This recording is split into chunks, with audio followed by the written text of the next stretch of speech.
मोहतरम नाज़रीन कराम, ये आज का हमारा 50वां लाइव सवाल जवाब मजलिस है, दीनी प्रोग्राम है।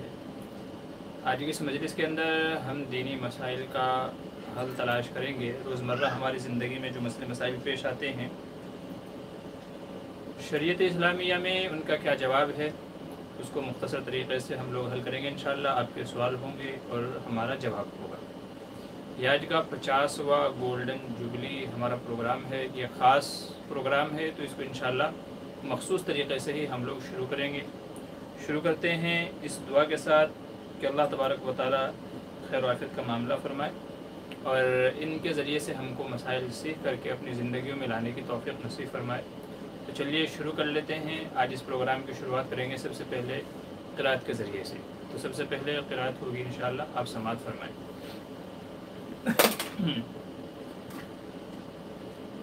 अऊज़ु बिल्लाहि मिनश शैतानिर रजीम।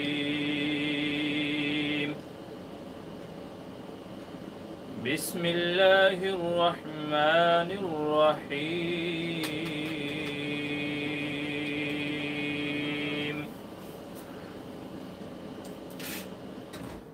अलम नशरह लक सदरक व वदअना अन्क विज़रक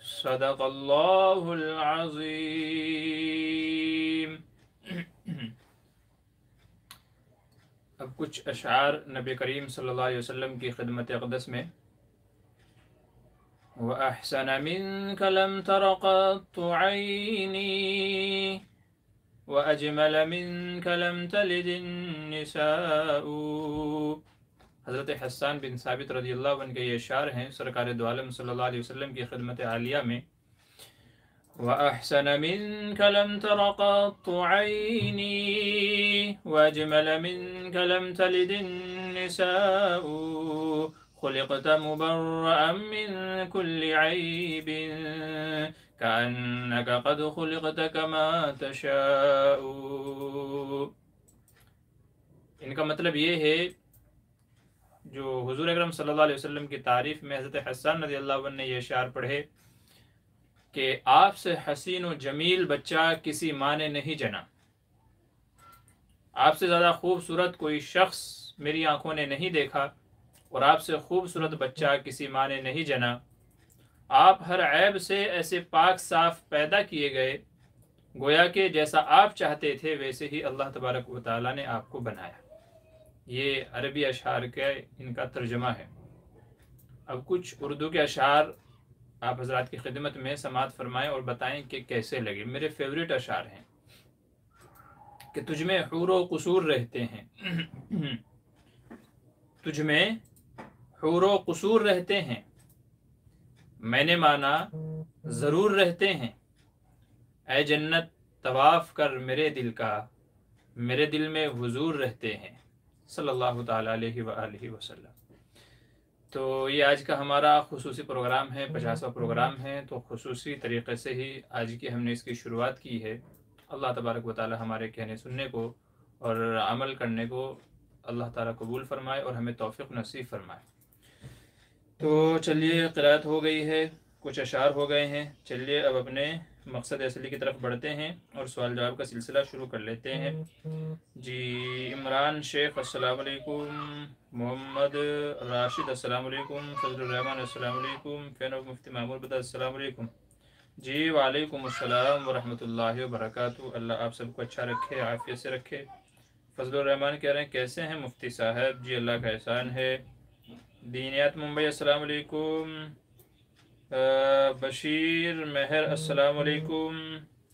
सैफ़ी अस्सलाम वालेकुम रहमतुल्लाहि व बरकातुहू। माशाल्लाह जी, शुक्रिया, जज़ाकल्लाह। समीर खान अस्सलाम वालेकुम। वालेकुम सलाम। दीनियात मुंबई के मुफ्ती साहब बलून हटा दीजिए पीछे से। बलून तो बस ये ऐसे ही लगाया हुआ है, ये बल्कि कह लीजिए घर में जो बस ऐसे कभी कभी सैर व तफरी के लिए लेके आ जाते हैं, तो बस उसके लिए ऐसे ही लगाया हुआ है ये कि भाई आज का जो हमारा प्रोग्राम है तो 50वां प्रोग्राम है, बस घर में रखा हुआ था, ये स्पेशल इसके लिए नहीं लाया गया, ये घर में रखा ही था तो बस इसको उठा करके यहाँ लगा दिया गया। अच्छा, अगर कोई मसला है तो ठीक है, हटा देते हैं। क्या है, दार राही कह रहे अस्सलाम वालेकुम। जी वालेकुम सलाम। शुजीन खान अस्सलाम वालेकुम। खैरियत से मुफ्ती साहब? जी वालेकुम सलाम अल्हम्दुलिल्लाह। दीनियात मुंबई का, अगर मुफ्ती साहब अपने ऑडियंस से सुपर चैट के लिए भी कहिएगा। अच्छा जी, सुपर चैट के लिए तो हम गुजारिश करते रहते हैं कि भाई जिन हजरात को प्रोग्राम पसंद आए या यहाँ पर उनके मसाइल का हल उनको मिल जाए और उन लोगों को पसंद आए तो वो सुपर चैट कर सकते हैं। अच्छा, और आगे चलिए, कौन है? कलीम मलिक अस्सलाम वालेकुम। जी डियर टीचर। जी वालेकुम अस्सलाम रहमतुल्लाह। मोहम्मद राशिद मुफ्ती साहब, पबजी गेम खेलना कैसा है? पबजी गेम खेलना भाई जायज़ नहीं है, क्योंकि इसके अंदर बहुत सारे मफासिद पाए जाते हैं, टाइम का ज़िया है, वक्त का ज़िया है, और इससे तशद्दुद वाले रुझानात आदमी के अंदर पैदा हो जाते हैं, मारने पीटने वाले, और नमाज़ें ज़ाय हो जाती हैं, माँ बाप का कहना बच्चा नहीं मानता है, इसके अंदर इतना इन्हिमाक आदमी को हो जाता है कि दीवानगी पैदा हो जाती है। बहुत सारे इसके अंदर ख़राबियाँ हैं, इसके ऊपर मुस्तकिल मेरा बयान मौजूद है, जिसके अंदर पबजी के जो मफासिद हैं, इसके अंदर जो ख़राबियाँ हैं उन सबको बयान किया गया है, तो आप तफसीली मसला वहाँ देख लीजिए। मुख्तसरन मैंने अर्ज़ कर दिया कि जायज़ नहीं है। अच्छा, आगे सईदुर्रहमान अस्सलाम वालेकुम रहमतुल्लाह। जी वालेकुम सलाम। कलीम मलिक, उसूल फ़िक़्ह सीखने की कौन सी किताब बेहतर है? जी शायद मैंने आपको व्हाट्सएप पे मैंने ज़िक्र की थी आपको कि आप उसको पढ़ लीजिएगा, मैंने शायद आपको बताया था। और समीर ख़ान, अच्छा लग रहा है बलून। अच्छा जी, ठीक है जी। ADP इस्लामिक अस्सलाम वालेकुम। जी वालेकुम सलाम। समीर ख़ान ने जो है फ्लाइंग किस वाला सिंबल भेजा है। जी शुक्रिया। मुफ्ती मामूर बदर, अच्छा लग रहा है बलून। जी ठीक है, शुक्रिया। अगर अच्छा लग रहा है तो ठीक है, लगा रहने देते हैं, नहीं तो निकाल देंगे। हाँ, तबस्सुम ज़ैनब क्या कह रहे हैं? अस्सलाम वालेकुम मुफ्ती साहब, मेरी छोटी बहन घर में जो सदक़े के पैसा निकाल कर अलग किया होता है उसमें से निकाल कर खा लेती है, क्या इसका ये अमल गुनाह होगा? देखिए, जब तक के सदक़े की रकम गरीब के पास नहीं गई है तो आप ही की अपनी रकम है, तो अगर कभी ज़रूरत के मौके पर उसमें से निकाल लिया जाए तो कोई हर्ज की बात नहीं है, लेकिन ये मुनासिब नहीं है कि गले में खुद ही डाला फिर खुद ही निकाल लिया, तो ये अमल दुरुस्त नहीं है। भाई, जब आपने किसी माल में सदक़े की नीयत कर ली है तो फिर उसको मुस्तहिक़ तक पहुँचने दें, बीच में उसमें से ना खाएँ, ठीक है। हाँ, ये है कि जब तक नहीं पहुँचा है तो बहरहाल वो आप ही का है, आप चाहे तो इस्तेमाल कर सकते हैं। हारून तयागी मुफ्ती साहब अस्सलाम वालेकुम। वालेकुम अस्सलाम रहमतुल्लाहि व बरकातुहू। क्या हाल है जी? अल्लाह का एहसान है। सैफ़ी कह रहे हैं मुफ्ती साहब, पाकिस्तान के चांद अशखास मुफ्ती आलिम कहलाते हुए अपनी बीवियों को बेपर्दा लिए फिरते हैं, इस बारे में थोड़ी बात कर लें तो बहुत अच्छा होगा। जी, पिछले दिनों मैंने भी एक फ़ोटो देखी, वल्लाह आलम के वो आलिम है कि नहीं है मैं तो नहीं जानता, अलबत्ता ये थे कि बाशरा लग रहे थे वो, यानी दाढ़ी वगैरह और कुर्ता पैजामा वगैरह सब चीज़ें मतलब बाशरा थी, और उनकी जो बीवी थी वो बड़ी फैशनेबल थी और बेपर्दा वो बैठी हुई थी, दोनों अशखास, और उन्होंने इस सिलसिले में उन्होंने खिंचवाया, किसी और ने खींचा, बहरहाल वजह कुछ भी रही हो, या कोई जो है किसी ने भी खींचा हो, लेकिन शरअन ये अमल नाजायज़ है। फ़ोटो खींचना खिंचवाना शरअन नापसंदीदा है, मर्द के लिए इजाज़त नहीं है बग़ैर शरई उज़्र के। तो चे जाए कि औरत खिंचवाए और मर्द औरत दोनों बेपर्दा होकर के खिंचवाएं और फिर उसको सोशल मीडिया पर शेयर किया जाए। याद रखिए, इस्लाम ये नहीं सिखाता कि आप अपनी मोहब्बत की, आपको अपनी बीवी से कितनी मोहब्बत है इसकी पब्लिसिटी करते फिरें और बेपर्दा अपनी औरतों को आप दिखाते फिरें, इस्लाम ये नहीं सिखाता। आपको मोहब्बत है, आपको बीवी को मुतासिर करना है, दुनिया वालों को मुतासिर नहीं करना है। अगर आपसे आपकी बीवी खुश है तो फिर दुनिया कुछ भी बोले आपको फ़र्क नहीं पड़ता, या किसी को भी फ़र्क नहीं पड़ना चाहिए। दुनिया वालों को आप दिखाते फिर रहे हैं हम इतना खुश हैं, लेकिन सही मायनों में मियाँ बीवी के ताल्लुकात आपस में सही नहीं है, लेकिन आप दिखावा करते हैं अच्छे ताल्लुकात का, तो उसका कोई मतलब नहीं है, क्योंकि जवाब जो आपको देना है वो अल्लाह को जवाब देना है और अपनी पर्सनल ज़िंदगी के बारे में जवाब देना है। लोग क्या कहते हैं क्या नहीं कहते हैं उससे कोई फ़र्क नहीं पड़ता। तो मैं तो ये समझता हूँ कि वो सही मायनों में आलिम ही नहीं है कि जो इस तरीके से अपनी बीवियों को बेपर्दा कराते फिरें, बल्कि ऐसे शख्स को दयूस कहा गया है, ऐसे शख्स को दयूस कहा गया है। दूसरे अल्फाज में आप उसे कमीना कह लें या जो भी उसके लिए लफ्ज़ इस्तेमाल हो सकता है ऐसा, तो उसको दयूस कहा गया है कि जो अपने घर की औरतों को बेपर्दा करे या वो बेपर्दगी करती हैं और वो उनको कुछ ना बोले, उनको तंबीह ना करे, तो ऐसे शख्स को दयूस कहा गया है। तो आलिम का लेबल लगा करके अल्लाह के वास्ते ऐसी हरकतें ना करें, इससे पूरी उलमा बिरादरी बदनाम होती है। तो या तो अपने नाम के सामने से आप आलिम हटा दीजिए और जो बाशरा आपने वो किया हुआ है वो हटा दीजिए, क्योंकि ये एक बाशरा शख्स के लिए कतअन मुनासिब नहीं है, कतअन जेब नहीं देता है कि आप इस तरीके से करते फिरें। अमल एक का होता है, धब्बा सबके ऊपर जो है लगता है, बदनामी की सबकी होती है। तो अल्लाह के वास्ते इस तरह की बुरी हरकतों से, गंदी हरकतों से बाज आ जाएं। ये उलमा का काम नहीं है, ये बाशरा शख्सों का काम नहीं है, बल्कि यूँ कह लें कि ये शरीफों के काम नहीं है कि अपने घर की औरतों को बेपर्दा करके दुनिया को दिखाते फिरें, दुनिया में उनकी पब्लिसिटी करते फिरें। तो ये बाशरा और शरीफ लोगों का काम नहीं है। तो इस तरह की बातें कतन जेब नहीं देती। और तो औरत तो छुपाने की चीज़ है, पर्दे की चीज़ है। जितना उसको पर्दे में रखा जाए तो उतनी ही आपकी शान बढ़ेगी, जितना आप दिखाते फिरेंगे उतनी ही आपकी शान घटेगी। तो ये इज्जत को बट्टा लगने के मुतरादिफ है। तो इस तरह अपनी औरतों को इस तरीके से सोशल मीडिया पे बेपर्दा करके शेयर करना, वायरल करना, ये बिल्कुल भी मुनासिब नहीं है, गलत हरकत है। ये इस्लामी एतबार से भी नाजायज़ हराम है और मुआशरे के एतबार से भी ये चीज़ बहुत गलत है और बहुत ही नामुनासिब है और गलत मैसेज इससे लोगों में जा रहा है। तो अल्लाह के वास्ते इस तरह की गलत हरकतों से बाज आ जाएं। क्या कह रहे हैं मुफ्ती साहब, कैरम खेलना कैसा है? जी, कैरम खेलना भी मुनासिब नहीं है, उसके भी वही तकरीबन वही मुफसिदात और ख़राबी उसके अंदर पाई जाती हैं जो पबजी गेम में या लूडो में या दूसरी चीज़ों में पाई जाती हैं।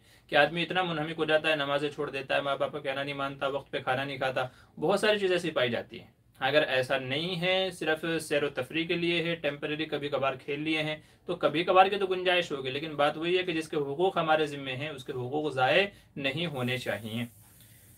उवैस करनी, माशाल्लाह आपकी खिदमत को कबूल फरमाए अल्लाह ताला। जी शुक्रिया, जज़ाकल्लाह। आप हज़रात को भी तबस्सुम ज़ैनब करें। मुफ्ती साहब, अगर किसी शख्स के हलाल रोज़ी कमाता है पर शख्स को उनका साइड बिजनेस से हराम की कमाई आती हो तो क्या उसके घर खाना जायज़ है? जी, ऐसा शख्स कि जिसकी हलाल भी है और हराम देनी भी है, तो उसके घर खाना खाया तो जा सकता है, चूँकि हम नहीं कह सकते कि उसने खाना हलाल से बनाया कि हराम से बनाया। तो इसलिए गुंजाइश तो निकल आएगी, जब उसकी हलाल कारोबार भी है, आमदनी भी है, तो गुंजाइश तो निकल आएगी। लेकिन बेहतर है, बचना चाहिए। तकवा इसी में है कि ऐसे लोगों के घरों में खाने से बचना चाहिए ताकि किसी किस्म का शुबा ना हो। नबी करीम सल्लल्लाहु अलैहि वसल्लम ने फरमाया, दा युरीबुक इला मा ला युरीबुक, कि जो चीज़ शक में डाले तो उसे छोड़ दो। तो बचना ज़्यादा बेहतर है, अगरचे खाने की गुंजाइश है। मैं बेदार करूँगा, क्या करें? क्या अपनी बीवी का दूध पीना जायज़ है? क्या बीवी का दूध पीने से निकाह टूट जाता है? जी देखिए, बीवी का दूध पीना ये अगरचे नाजायज़ अमल है, लेकिन इससे निकाह नहीं टूटता। लोगों में मशहूर है कि अगर अपनी बीवी का दूध पी लिया किसी ने सोबत हम बिस्तरे के वक्त में, शहबत उभारने के लिए या बोसो किनार के वक्त में होता है, तो अगर या तो ऐसे ही कभी आदमी पीना नहीं चाहता लेकिन उधर होंठ लगाया तो कभी कभी खुद ब खुद दूध मुंह में आ जाता है, तो क्या ऐसी सूरत में निकाह टूट जाता है? लोगों में मशहूर यह है कि निकाह टूट जाता है। याद रखिए, ये गलत मशहूर है, ऐसा नहीं है। अगरचे ये अमल नाजायज़ है, दूध पीना ये अमल नाजायज़ है। क्यों? वजह यह है कि दूध औरत के जिस्म का हिस्सा है और बिला ज़रूरत के आदमी के जिस्म के इस तरह के हिस्सों से फ़ायदा उठाना जायज़ नहीं है।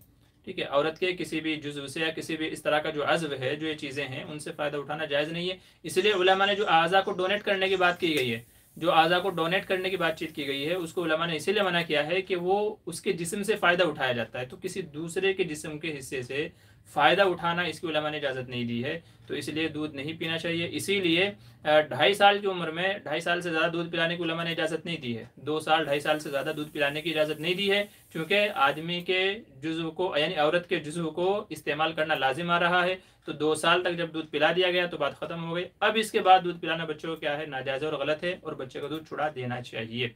तो ये औरत के जिस्म का हिस्सा है और इसके पीने की ज़रूरत नहीं है, मर्द को ज़रूरत नहीं है। तो जब ज़रूरत नहीं है तो उसके इस्तेमाल करना या उसको पीना भी दुरुस्त नहीं है। खुलासा ये निकला कि अगरचे ये अमल नाजायज़ है मगर इससे निकाह नहीं टूटेगा। तो अच्छे से मसला समझ लीजिए। लोगों में जो मशहूर है कि निकाह टूट जाता है, तो वो गलत मशहूर है। जी कलीम मलिक कह रहे हैं, हज़रत मेरी राय है कि आप शुरू से नहव सर्फ पढ़ाएं और लुगत मेरी राय है और ख्वाहिश भी है, मैं आपको अपना और उस्ताद भी मानता हूँ, मैं भी पिपली मजरा में पढ़ा हूँ। अच्छा, देखिए नहव और सर्फ के लिए अलग से बैच बनानी पड़ेगी, फिर अलग से कोर्स करना पड़ेगा। और जाहिर है कि अगर क्लास हम लोग बना रहे हैं तो उसमें अगर ज़्यादा तलबा हों, 10 20 15 कम से कम अगर हों तो पढ़ाने में अच्छा लगता है, मज़ा भी आता है। अब क्योंकि जाहिर सी बात है क्लास पढ़ानी है तो उसके लिए अलग से वक्त निकालना पड़ेगा और फिर वैसी मेहनत भी करनी पड़ेगी पढ़ाने के लिए। तो वो जब ही अच्छा आता है, मतलब मज़ा आता है और अच्छा लगता है कि जब पढ़ने वाले भी क्या हों, शौक़ व ज़ौक़ के साथ, दिलचस्पी के साथ पढ़ना चाहते हों। तो अगर इस तरह की कोई क्लास बनती है, आप ये तहरीक शुरू करें, आप तलबा को जमा करें जो पढ़ना चाहते हैं, और 10 15 बच्चे अगर जमा हो जाते हैं तो फिर आप इंशाल्लाह आप मुझे बताइएगा, मैं हाजिर हूँ, मैं तैयार हूँ इंशाल्लाह, फिर ज़रूर पढ़ाऊँगा। ठीक है, तो ये आपके ज़िम्मे है, आप इस सिलसिले में मेहनत करें और जब हो जाए तो इंशाल्लाह मुझे इत्तिला कर दीजिएगा, मैं हाजिर हूँ। सईदुर्रहमान हज़रत, सुन्नतों पर अमल करने की शुरुआत के प्रोग्राम कब से शुरू कर रहे हैं? जी हाँ, पिछले हफ्ते भी आपने याद दहानी कराई थी। ठीक है, ये हफ्ता तो बहुत मसरूफियत के अंदर गुजरा, कई सारे कामकाज थे इस हफ्ते, तो सोचने का मौका ही नहीं मिला। इंशाल्लाह जल्दी शुरू करूँगा, बस आप याद दहानी कराते रहिए। तबस्सुम ज़ैनब कह रहे, मेरी आंटी की इद्दत पूरा नहीं हुआ है पर उनके अब्बू की तबीयत बहुत ख़राब हो गया है, क्या इद्दत पूरा हुए बगैर मेरी आंटी अपने अब्बू को देखने जा सकती है? जी नहीं, देखने जाने की इजाज़त उलमा ने नहीं दी है। ऐसा ही है तो वीडियो कॉल पे बातचीत कर ली जाए तो वही इंशाल्लाह चीज़ हासिल हो जाएगी। ज़ाहिर है कि वहाँ जाकर के भी हाल चाल ही पूछना है, उनके पास में बैठना है, उतना ही करना है ना। तो अगर ऐसा है तो वीडियो कॉल पे बातचीत कर ली जाए, गुफ्तगू कर ली जाए, लेकिन जब तक इद्दत मुकम्मल नहीं हुई है तो नहीं जा सकते, उलमा ने मना किया है। मोहम्मद अकरम कह रहे हैं, अस्सलाम वालेकुम जी मुफ्ती साहब, लूडो खेलना कैसा है, रहनुमाई फरमाया। जी लूडो का भी वही हुक्म है। देखिए, अगर लूडो खेलने से नमाजें ज़ाय नहीं होती, ठीक है, और ऐसे माँ बाप का कहना मानना या इंसान के जिम्मे जो हुकूक हैं वो हुकूक ज़ाय वगैरह नहीं होते हैं, सिर्फ तफरी के लिए खेला जा रहा है, जुआ सट्टा उसमें वगैरह कुछ भी नहीं लगाया जा रहा है, तो तब तो गुंजाइश हो सकती है, अगरचे तब भी बचना बेहतर है। लेकिन अगर उसमें जुआ सट्टा है, नमाजें ज़ाय हो रही हैं, खाना पीना ज़ाय हो रहा है और इस कदर इन्हिमाक हो गया कि दीवानगी की हद तक पहुँच गया है, तो फिर ये अमल नाजायज़ कहलाएगा। हदीस में नबी करीम सल्लल्लाहु अलैहि वसल्लम ने इरशाद फरमाया, मिन हुस्निल इस्लामी तर्कुहु माला, यानी कि इस्लाम की अच्छी बातों में से एक बात यह है कि आदमी जो चीज़ें फ़ायदे से खाली हैं उनसे बचता है, और इसके अंदर कोई ऐसा ख़ास फ़ायदा नहीं है। इससे अच्छा है कि आप डोर आउट वर्क करें, जैसे कबड्डी खेलना, क्रिकेट खेलना, वॉलीबॉल खेलना, फुटबॉल खेलना और दूसरे बहुत सारे खेले, तो वो खेलें, उससे आपकी जहनी और जिस्मानी दोनों चीज़ें आपकी खुलेंगी और चुस्ती आपके अंदर पैदा होगी। जी कलीम मलिक क्या करें, मुफ्ती इकराम हसना वाले जो पिपली मजरा पढ़ाते हैं वो आपके साथी हैं या उस्ताद? मेरे चहेते उस्ताद हैं मुफ्ती इकराम। जी अभी तो याद नहीं है, सोचना पड़ेगा मुझे, चूँकि एक ज़माना हो गया है और फिर उसके बाद वहाँ जाना भी नहीं हुआ है, तो सोचना पड़ेगा उनके बारे में। अच्छा, अगला सवाल है शुजीन खान क्या करें, नमाज में सूरह फातिहा के बाद सूरत मिलाना भूल जाए तो क्या करें? देखिए, फ़र्ज़ की पहली 2 रकतों में और सुन्नत नवाफिल की अगर 4 रकतें हैं तो चारों रकतों में सूरह फातिहा के साथ में दूसरी सूरत मिलाना वाजिब है। तो अगर सूरह फातिहा के साथ में सूरत मिलाना भूल जाएं तो आखिर में सजदा सहू करना लाजिम है, सजदा सहू कर लेंगे तो नमाज हो जाएगी, और अगर सजदा सहू नहीं किया, सलाम फेर दिया, तो फिर आपको दोबारा नमाज पढ़नी पड़ेगी। ये मसला है। मैं बेदार करूँगा कह रहे हैं, जितने भी काम आप सल्लल्लाहु अलैहि वसल्लम ने किए वो सभी काम को सुन्नत कहा जाएगा? जी ऐसा नहीं है, जिनके ऊपर हुजूर सल्लल्लाहु अलैहि वसल्लम ने मुवाज़बत फरमाई है उनको सुन्नत कहा जाता है। सुन्नत की तारीफ़ ये है कि जिसको हुजूर सल्लल्लाहु अलैहि वसल्लम ने पाबंदी से किया हो या उनकी तारीफ़ की हो तो उनको सुन्नत कहा जाता है, और जिसको आपने कभी कभार किया तो वो सुन्नत नहीं कहलाएगा। या बहुत सारे काम ऐसे हैं जो आप सल्लल्लाहु अलैहि वसल्लम की सिफत थे, यानी आपकी खुसूसियत थे, उम्मत के लिए वो काम नहीं है या उम्मत को उनको करने का हुक्म नहीं दिया है, तो फिर वो सुन्नत के दायरे में नहीं आते। अच्छा, क्या है, दारे राही, उस्ताद जी प्लीज़ मेरे लिए दुआ करना, दुआओं की बहुत ज़रूरत है, और हमारे मदरसे के लिए भी दुआ करना और हमारे घर वालों के लिए भी प्लीज़, अल्लाह आपकी दुआओं में आखिर। जी जी शुक्र, जज़ाकल्लाह, अल्लाह आपकी तमाम मुश्किलों को हल फरमाए, जो भी परेशानियां हैं, जो भी मुश्किलें हैं, जो भी आफात व बलियात हैं, जो भी मसाइब हैं, अल्लाह ताला सब को ख़त्म फरमाए, सबको दूर फरमाए। अल्लाह ताला आपको दुनिया व आखिरत दोनों जहान में आफ़ियत अता फरमाए। जितने भी मसले आपके हैं अल्लाह तबारक व तआला सबको जो है ख़त्म फरमाए, तमाम मुश्किलों को हल फरमाए। मेरी जो दूसरे हजरात भी इस वक्त हमारे साथ मौजूद है तो वह भी इन भाई के हक़ में दुआ करें। मियाँ भाई अस्सलाम वालेकुम। मियाँ भाई बलून अच्छा लग रहा है मुफ्ती साहब। जी शुक्रिया, जज़ाकल्लाह। अबुल कलाम करें, इमाम इकामत शुरू होने से पहले मुसल्ले पर जाएगा या शुरू होने के बाद? इमाम बेहतर है कि इकामत शुरू होने से पहले चला जाए। क्यों? क्योंकि जो पीछे मुअज्जिन साहब हैं तो वो उनका मुसल्ला इमाम के बिल्कुल पीछे होता है, और जैसे ही वो इकामत कहना शुरू करेंगे तो मुक्तदी हजरात भी खड़े हो जाएंगे। तो अगर इमाम साहब पीछे से आएंगे तो लोगों को तकलीफ होगी और वो मुनासिब भी नहीं लगेगा। तो इसलिए बेहतर यह है कि इमाम साहब जब मुसल्ले पर पहुंच जाएं तो मुअज्जिन साहब खड़े होकर के इकामत कहना शुरू कर दें। तो इकामत शुरू होने से पहले मुसल्ले पर पहुंच जाएं, ये ज़्यादा मुनासिब है। जी शेलिया आयशा कह रहे हैं माशाल्लाह 50 एपिसोड हो गए, हम पहले लाइव एपिसोड से बराबर देखते हैं, हमें बहुत कुछ सीखने को मिला है। अल्लाह पाक अमल की तौफीक अता फरमाए और आपको और तरक्की से नवाजे, आमीन। जी बहुत बहुत शुक्रिया, जज़ाकल्लाह। अल्लाह आप हज़रात को भी जज़ाए खैर अता फरमाए। जो ये हमारा प्रोग्राम है ये आप हज़रात के लिए नाफे बनाए और इसके अंदर कुछ ना कुछ सीखने को मिलता ही है। और यही हमको यहाँ नीयत लेकर के हाजिर भी होना चाहिए कि भाई अगर हमें कोई मसला पेश आ गया है, फौरी हल अगर हम उसका चाहते हैं तो यहाँ से उसको सीख लिया करें। जी मियाँ भाई क्या करें, आज गोल्डन जुबली है तो एक बलून तो होना चाहिए। भाई ये बलून स्पेशल इसके लिए नहीं लाया गया है, ये घर में रखा ही था, बस इसको उठा करके यहाँ जो लगा दिया है, तो ये स्पेशल नहीं लाया गया। कभी आप लोग ये समझने लगे कि नहीं भाई ये एक पार्टी टाइप हो गया, तो वो सब कुछ नहीं है, ये रखा था घर में, उठा के बस यहाँ लगा दिया कि थोड़ा कुछ आज नया सा हो जाए अलग, बस। बशीर क्या करे मुफ्ती साहब, बीबी नाराज है, क्या करूं, कह रही है कि घुमाने ले जाओ लेकिन माँ बाप भेजते नहीं। अब सब ही आप ही बताइए मैं क्या करूं। 3 दिन हो गए हैं नाराज है, पूरी रात नाराज होकर सोती है, मैं समझा समझा करके थक गया हूं। देखिए उसके माँ बाप ने शादी की है तो आपके साथ की है, आपके माँ बाप के साथ नहीं की है, यह बात अच्छे से रख लीजिए। हमारे मुआशरे में बहुत सारे लोग ऐसे हैं कि जो अपने माँ बाप की वजह से अपने बीवी के हुकूक को ज़ाय करते हैं, माँ बाप की वजह से बीवी के हुकूक को ज़ाय करते हैं। अगर माँ बाप का हक है तो मेरे अजीज़ बीवी का भी हक है, और बाहर घुमाने ले जाना कभी कभार तो ये बीवी का हक है। बहुत ज़्यादा नहीं मैं कह रहा हूँ कि जिससे आपके काम का हरज हो, लेकिन जिससे बीवी को दिली खुशी मिले या आप लोगों के मामलात अच्छे रहें तो कभी कभी ले जाना चाहिए। इसमें अगर आप माँ बाप की नाफरमानी करते हैं तो ये नाफरमानी में नहीं आएगा, उनसे पूछना चाहिए भाई आप मना क्यों कर रहे हैं। पर्दे में लेकर के जाएं, शरीयत के दायरे में लेकर के जाएं और ऐसी जगह लेकर के जाएं जहाँ पे पर्दगी ना होती हो, ठीक है। तो ऐसी जगह अगर आप उसको लेकर के जाते हैं तो ये कोई गुनाह की बात नहीं है, नाफरमानी की बात नहीं है, ये अच्छा है। तो अगर वो नाराज है तो उसको अल्लाह के बंदे लेकर के चले जाएं, नहीं तो बहुत सारी चीज़ें ऐसी होती हैं कि आप उनको समझाने से नहीं समझा सकते और ये नाराज़गी बराबर चलती रहेगी। तो इसलिए इसका सोल्यूशन यही है कि जो मसला है मसलों को आप ख़त्म कर दें, इंशाल्लाह मसला खुद ब खुद सॉल्व हो जाएगा। तो बीवी को नाराज़ है अगर तो लेकर के जाएं, माँ बाप को समझाएं कि जी उनका भी हक है, आप घर में उसको कैदी बना करके नहीं रख सकते। वो आपके घर के कामकाज करती है, खाना बनाती है, कपड़े धोती है, बीवी बच्चे संभालती है, माँ बाप को संभालती है। तो अल्लाह के बंदे क्या उसका हक नहीं है कि उसका दिल करे बाहर घूमने के लिए जाए तो आप उसको लेकर के जाएं? क्या उसका इतना भी हक नहीं है कि आपने उसको गुलाम बना रखा है कि नहीं हम जो कहेंगे बस वही करना है आपको? तो अल्लाह के बंदो, नबी करीम सल्लल्लाहु अलैहि वसल्लम ने दुनिया से जाते हुए भी ये फरमाया था, अल्लाह अल्लाह फिन निसा, के औरतों के बारे में अल्लाह से डरते रहना, औरतों के बारे में अल्लाह से डरते रहना, उनके साथ हुस्न सलूक करना। तुमने एक लफ्ज़ के हाँ मुझे निकाह कबूल है, इसके ज़रिए से उसको अपने निकाह में लाया है और हलाल किया है, तो इसलिए उनका ख्याल करना। जाते जाते भी हुजूर के ये अल्फाज थे इस दुनिया से जाते हुए। तो औरतों के हुकूक का ख्याल रखना बहुत ज़रूरी है। तो अगर ये मसला है तो इसका सलूशन यही है कि उनको लेकर के जाएँ और माँ बाप को समझाएं। अगर माँ बाप नहीं समझ रहे हैं तो फिर मेरी बात करा दीजिएगा। तो समझ रहे हैं, तो इसका हल ये है, समझाने से ये चीज़ें नहीं समझ में आएंगी। कुछ चीज़ें होती हैं मेरे अजीज़ के वो प्रैक्टिकल करके आपको दिखानी होती है, बतानी होती है। औरत भी इंसान है, उसका भी दिल करता है, वो दूसरों को देखती है, उसका भी बाहर जाने को जी करता है, बहुत सारी ख्वाहिशें हैं। अब अगर आप उसके ख्वाहिशों को दिल ही दिल में मार दोगे, याद रखिए एक वक्त ऐसा आएगा कि वो बेजान पत्थर और मूर्ति बन जाएगी। वो बेजान बन जाएगी ना, उसके अंदर ख्वाहिशें होंगी और फिर रिश्ते हंसी खुशी नहीं निभेंगे, फिर रिश्ते घसीटे जाएंगे, फिर रिश्ते घसीटे जाएंगे। तो इसलिए रिश्तों को घसीटना नहीं, अच्छे से गुजारना है। फिर वो कामकाज करेगी मगर खुश दिली से नहीं, बल्कि मुर्दा दिली से, क्योंकि आप तो सारा काम ले रहे हैं उससे लेकिन उसका काम कर नहीं रहे हो आप। तो आप बात समझने की कोशिश करें, इस मसले का हल ये है। तो बहुत सारी जगह होती हैं कि अगर वहाँ माँ बाप की नाफरमानी करनी पड़े जबकि वो गलत भी नहीं है, तो वहाँ कर लिया कीजिए भाई, आपको ज़िंदगी बचानी है। दूसरी बात यह, आप अगर ये बात कल को कहीं और दो लोगों के सामने अगर ये बात रखते हैं तो वो यही कहेंगे कि यार बच्ची की शादी आपसे की थी, आपके माँ बाप से नहीं की थी हमने, तो इसकी पूरी जो है रिस्पॉन्सिबिलिटी और पूरी जिम्मेदारी आपकी है, इसकी ज़रूरतों को पूरा करना भी आपकी जिम्मेदारी है, माँ बाप की नहीं है।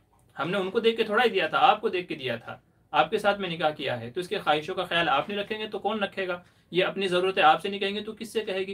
तो इसलिए इस मसले का हल ये है, बात को समझिए और इस तरीके से अमल कीजिए जैसे मैंने समझाया है। उम्मीद है इंशाल्लाह आपका मसला हल हो जाएगा, नहीं तो फिर आगे चल करके बड़ी दुश्वारियाँ हो सकती हैं, घरों में लड़ाई झगड़े भी पैदा हो सकते हैं और ज़िंदगी में मज़ा नहीं आएगा। तो चीज़ों को समझिए, मैनेज करके लेके चलिए। शादी करना आसान है, लेकिन आखिर तक निभा करके लेकर के चलना ये बड़ा मुश्किल है। कदम कदम पे बहुत सारे फैसले लेने पड़ते हैं, और जो सही फैसला ले ले मौके और वक्त के हिसाब से, उसी की ज़िंदगी कामयाब होती है। उम्मीद है बात आप समझ में आ गई होगी आपको। मैं बहुत टेंशन है, आप ही समझाइए। मैं तो भाई समझा दिया हूँ आपको, ठीक है। मोहम्मद अली एजाजी कह रहा, अस्सलाम वालेकुम रहमतुल्लाहि व बरकातुहू। मुफ्ती साहब, एक मसला है, अगर बीवी को तलाक देना चाहे तो एक बार में तलाक देना चाहिए या अलग अलग? देखिए, आप बीवी को अपने से अलहदा करना चाहते हैं तो शरीयत ने कहा है बस एक बार तलाक दे दो, मैंने बीवी को तलाक दी बोल के छोड़ दो। इद्दत गुजर जाएगी तो वो निकाह से खुद ब खुद अलग हो जाएगी, वो आपके निकाह से निकल जाएगी जब इद्दत खत्म हो जाएगी। तो बीवी को अलग ही करना है तो एक तलाक दे करके बात खत्म कर दें। दो तलाक देना, अलग अलग मजलिसों में अलग अलग तलाक़ें देना, वो सब मुनासिब नहीं है। क्योंकि इससे क्या होगा, अगर आपने एक साथ 3 तलाक़ें दे दी या अलग अलग मजलिसों में 3 तलाक़ें दे दी, तो आपके लिए आगे के लिए रास्ता बंद हो जाएगा।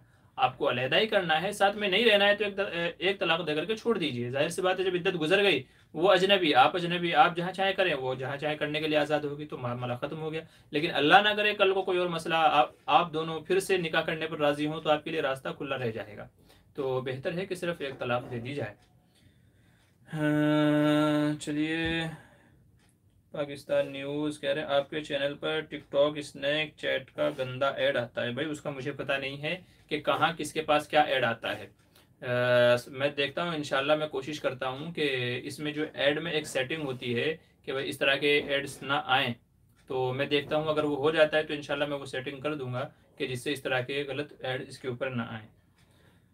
जी, क्योंकि ऐड के ऊपर हमारा इख्तियार नहीं होता है। ये यूट्यूब जहाँ हर मुल्क के एतबार से अलग अलग दिखाता है। आपके यहाँ कुछ और एड्स दिखाता होगा, सऊदी अरब में कुछ और एड्स दिखाता होगा, दुबई कतर में कुछ और एड्स दिखाता होगा, अमेरिका अफ्रीका में कुछ और एड्स दिखाता होगा। तो यूट्यूब जो है हर मुल्क में वहाँ के लोगों की, कह लीजिए क्या कहते हैं, अट्रैक्शन, यानी वो लोग क्या चीज़ ज़्यादा देखना पसंद करते हैं। यूट्यूब ये चीज़ अंदाज़ा लगा के कि किस मुल्क के लोग या किस इलाके के लोग क्या चीज़ ज़्यादा देखना पसंद करते हैं, उसको ऐड पे डालता है, उसी से उसको पैसा आता है।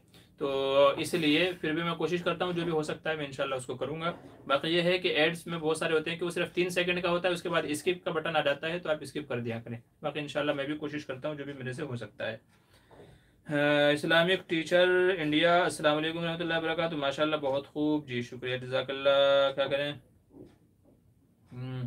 बशीर अहमद क्या कह रहे हैं, 3 दिन से आपका इंतज़ार कर रहा था, आपका नंबर भी नहीं है। अच्छा, देखिए मैंने आपको बहुत पॉइंट की बात समझाई, आप इसके ऊपर अमल कीजिए, इंशाल्लाह आपके मसलों का हल हो जाएगा। दार राही क्या कह रहे हैं, आमीन, और आप सबकी भी। जी जी ठीक है। एडीपी इस्लामिक करे मुफ्ती साहब, मेरा सवाल है, ज़कात और फितरा का रकम अपने ज़ाती काम में खर्च करना कैसा है मदरसे के असातिज़ा के लिए? देखिए, ज़कात फितरे की रकम जिसने दिया है वो भी अपने ज़ाती इस्तेमाल में नहीं ला सकता है, और मदरसे के असातिज़ा भी जब तक कि उसको अपने इस्तेमाल में नहीं ला सकते, जब तक कि हिलाए तमलीग के ज़रिए से वो उनके लिए जायज़ ना हो जाए। तो हिलाए तमलीग किए बगैर ज़कात फितरे की रकम अपने इस्तेमाल में लाना जायज़ नहीं है। क्यों? क्योंकि ज़कात फ़ितरा ये गरीबों का हक़ है, तो अगर वो मुस्तहिक़ ज़कात फ़ितरा नहीं है तो फिर उनका इस्तेमाल करना जायज़ नहीं है। हाँ, हिला तमलीक अगर हो जाता है तो फिर वो हदिये के उसमें हुक्म में हो जाएगा, और फिर उसका इस्तेमाल किसी भी मसरफ़ में किया जा सकता है।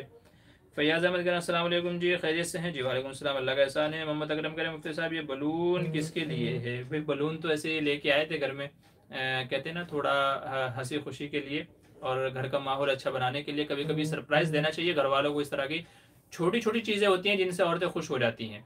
तो उसी मकसद के लिए लाया गया था, रखा था, तकरीबन 4-5 दिन हो गए तो घर में रखा था ऐसे ही। तो आज का 50वां एपिसोड था, तो बस ला करके इसको वहाँ से उठा करके हमने यहाँ लगा दिया है कि थोड़ा something new, something change is better, तो उस निस्बत से, बाकी और कुछ नहीं है भाई। हाँ, क्या करें सर जी, और ज़्यादा बलून लगाना था ना, पर्दे से बहुत मैच हो रहा है, और ज़्यादा बलून होता तो अच्छा लगता। जी नहीं, बस उतना भी ज़्यादा अच्छा नहीं है, ठीक है, पर्दे से मैच हो रहा है, लेकिन अगर और ज़्यादा लगा देते तो फिर वो ऐसा हो जाता जैसे सेलिब्रेट कर रहे हों। हालांकि सेलिब्रेट करना इस तरह के मौके, या जो बहुत सारे लोग बर्थडे फिर सेलिब्रेट करते हैं, एनिवर्सरी सेलिब्रेट जो है सेलिब्रेट करते हैं, तो उनसे मुशाबहत हो जाती जो कि मुनासिब नहीं है। ये तो घर के अपने लिए रखा था, बस उठा करके यहाँ लगा दिया, तो बस इतना ही मुनासिब है, उससे ज़्यादा नहीं। क्या करें बशीर, माँ बाप मानते नहीं हैं, क्या करूँ? उनको समझाया जाए, ठीक है, उनको समझाएं कि आपने ज़िंदगी की बहारें देख ली हैं तो हमें भी तो देखने दो ना। जैसे आपकी ख्वाहिशें थी, आपने अपनी ज़िंदगी जी ली है, अब हमारी ज़िंदगी जीने का जो है वक्त शुरू हुआ है। तो हमें भी थोड़ा जीने दो, कोई गलत काम हरामकारी तो हो नहीं रही है, तो शरीयत के दायरे में रह करके बाहर आना जाना तो इसकी तो इस्लाम भी इजाज़त देता है। तो इसलिए मैंने वही अर्ज़ किया कि अगर कभी कभार इस तरह माँ बाप की नाफरमानी कर ली जाए तो शायद वो नाफरमानी में नहीं आएगी। ठीक है, तो अगर मामला को सुधारना चाहते हैं तो देख ले, मशवरा मैंने आपको दे दिया है, बाकी आगे आपकी मर्जी है। फैयाज अहमद कह रहे हैं वो लड़की किसी से प्यार करती है। भाई कौन लड़की है किससे प्यार करती है? कोई लड़की किसी से प्यार करती है, मसला आपने आधा अधूरा नकल किया है। अहमद तंबोली क्या करें, अस्सलाम वालेकुम रहमतुल्लाहि व बरकातुहू। मुफ्ती साहब मसबूक की नमाज का तरीक़ा बताइए। भाई मसबूक यानी जो बंदा बाद में आकर के नमाज में शामिल हुआ, उसकी कोई रकात रह गई है, तो उसको अपनी नमाज पूरी करने का तरीका ये है कि जब इमाम साहब सलाम फेर दें तो वो खड़ा होकर के अपनी नमाज पूरी करेगा। अगर एक रकात छूट गई है तो उसमें सूरह फातिहा भी पढ़ेगा, उसके साथ सूरत भी मिलाएगा। 2 रकात छूटी हैं तो दोनों रकातों में सूरत मिलाएगा, सूरह फातिहा भी मिलाएगा। ठीक है, और अगर 3 रकातें छूटी हैं तो फिर शुरू की 2 रकातों में सूरत और सूरह फातिहा मिलाएगा, एक में नहीं मिलाएगा। तो ये तरीका है कि पहली 2 रकातों में सूरह फातिहा के साथ में सूरत भी मिलाना है और इस तरीके से नमाज को मुकम्मल कर लेना है। कुछ और अगर पूछना चाह रहे हैं तो मज़ीद वजाहत कीजिए। सैफ़ी कह रहे हैं जज़ाकल्लाह, अच्छा जी शुक्रिया आपका भी। दिलदार राजा, हजरत और बलून लगाना था ना, एक ही लगाए और लगाते तो खूबसूरत लगता। जी नहीं, बस मैं अर्ज़ कर चुका हूँ, इतना काफ़ी है।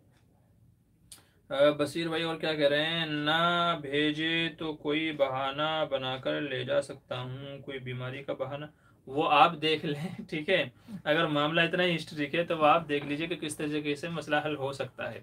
बाज़ मौक़े हैं कि जिनमें झूठ बोलने की इजाज़त दी है, तो बहरहाल आप देख लीजिए किस तरह आपको मसला अपना हल करना है। बहाना ऐसा बनाएं कि वो झूठ के दायरे में भी ना आता हो। बेहतर है कि वो झूठ के दायरे में भी ना आता हो, तो इस तरह कोई बहाना बना करके आप लेकर के चले जाएं। लेकिन ऐसा ना हो कि आपके वालिदैन भी मेरा ये बयान देख रहे हों, तो फिर आपके लिए मसला हो जाएगा।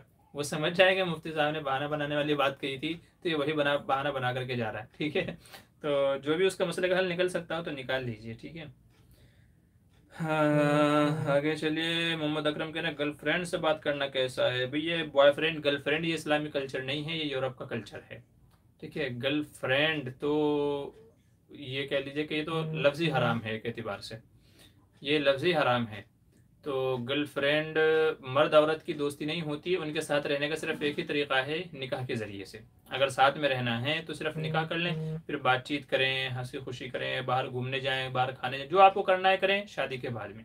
शादी से पहले किसी भी लड़की से इस तरह ताल्लुकात उस्तवार करना, बातचीत करना या दूसरी जो भी चीज़ें होती हैं, वो तमाम की तमाम चीज़ें नाजायज़ और हराम हैं। यूरोप की देखा देखी आज हमारे यहाँ भी ये कल्चर आ गया है बॉयफ्रेंड गर्लफ्रेंड वाला, और इसने हमारी माँ बहनों को तबाह बर्बाद कर दिया है, हमारे भाइयों को तबाह बर्बाद कर दिया है इस लफ्ज़ ने और इस कल्चर ने। तो इस कल्चर को छोड़ने की ज़रूरत है, वरना तो याद रखिए कि हमारी माएँ बहनें वो पाक दामन नहीं रहेंगी, वो असमत वाली ही जो है इज़्ज़त वाली नहीं रहेंगी हमारी माएँ बहनें। चूँकि जाहिर सी बात है कि किसी का तो भाई होगा और किसी की तो बहन होगी, है ना, किसी का तो भाई होगा और किसी की तो बहन होगी। और अगर बाद में चल के उन्होंने आपस में शादी नहीं की तो यही किसी का भाई किसी और की ज़िंदगी बर्बाद करेगा और वही किसी और की बहन किसी और की ज़िंदगी बर्बाद करेगी। तो ये तरीका बिल्कुल भी मुनासिब नहीं है, ये इस्लामी कल्चर नहीं है। इस्लाम ये कहता है कि अगर आपको कोई लड़की पसंद है, कोई लड़का पसंद है, तो अपने माँ बाप को बताएं, अपने घर वालों को बताएं और उनके यहाँ शादी के लिए रिश्ता लेकर के जाएं और हलाल रिश्ते के ज़रिए से उसको अपना जीवन साथी बनाएं, ज़िंदगी भर साथ में रहें, ये इस्लाम कहता है। तो यही इस्लामी कल्चर है, गर्लफ्रेंड बॉयफ्रेंड वाला कल्चर ये नहीं है। आप यूरोप में जाकर के देख लें, कोई माँ माँ नहीं है, कोई बहन बहन नहीं है, आज किसी के साथ है, कल वो किसी और के साथ है, माँ बच्चे हो जाते हैं मगर बाप का पता नहीं होता कि बाप कौन है। अभी पिछले दिनों एक न्यूज़ आई थी, वो किसी मुल्क की बहुत बड़ी वजीर खारजा है, शायद वजीर खारजा है या कुछ और है, मतलब बहुत बड़ी पोस्ट पे है, और वो कोर्ट के अंदर केस लड़ रही है कि इस बच्चे का बाप कौन है, इस बच्चे का बाप कौन है, वो कोर्ट के अंदर केस लड़ रही है। तो ये नतीजा होगा यूरोप के कल्चर का। और अगर हमारे यहाँ भी यही कल्चर चलने लगा और यही हमारे यहाँ भी मुआशरे में होने लगा, तो फिर हमारे यहाँ भी यही मसला होगा कि पता लगाना मुश्किल हो जाएगा कि बच्चे का बाप कौन है। तो ये कल्चर बहुत बुरा है, बहुत गंदा है। आज अगर हमने किसी की माँ बहन बेटी की इज्जत पर हाथ डाला है या उसको बहलाने फुसलाने या उसका फ़ायदा उठाने का हमने कोशिश की है, तो याद रखिए कल को यही हमारे साथ भी होता है। कहते हैं कि दुनिया तो जो है, जो आज हम किसी को देते हैं कल को हमारे पास वापस लौट करके आता है। किसी को हमने धोखा दिया तो धोखा भी एक दिन वापस लौट करके हमारे पास आएगा। बेइज्जती की है तो वो भी एक दिन लौट करके हमारे पास आएगी। इसलिए दूसरों को खुशियाँ दें, इज्जत दें और अच्छी सलाह दें, और जो भी अच्छे काम जो भी हो सकते हैं अच्छे काम करें, बुरे काम ना करें, नहीं तो एक दिन वो तुम्हारे पास भी ज़रूर किसी ना किसी ज़रिए से आएगा। तो ये गलत चीज़ें हैं, गलत बातें हैं, इनको छोड़ें और मुआशरे को इनसे पाक साफ करें और अपना किरदार इस सिलसिले के अंदर वो करें। अच्छा, आगे चलिए। सैफी, जो काम की बातें हैं वो करें, बलून के पीछे क्यों लगे हो साहब। ठीक है। फरहान खान अस्सलाम वालेकुम। फरहान अस्सलाम वालेकुम साहब जी। वालेकुम सलाम। फैयाज अहमद कह रहे हैं जिससे मेरा रिश्ता लगा था वो लड़की उसी से शादी करने को बोलती है, और रुखसाना नाम है मेरा। फैयाज भाई लड़की का नाम ना बताएं तो ज़्यादा अच्छा है। देखिए, अगर आपको कोई लड़की पसंद है उनके यहाँ रिश्ता भेजिए, रिश्ता लग गया है तो समझाइए बुझाइए, ना हो गई है तो जो मसला है, जो रुकावट बनी है बीच में कि भाई किस वजह से ना हुई है, तो उस वजह को ख़त्म कीजिए।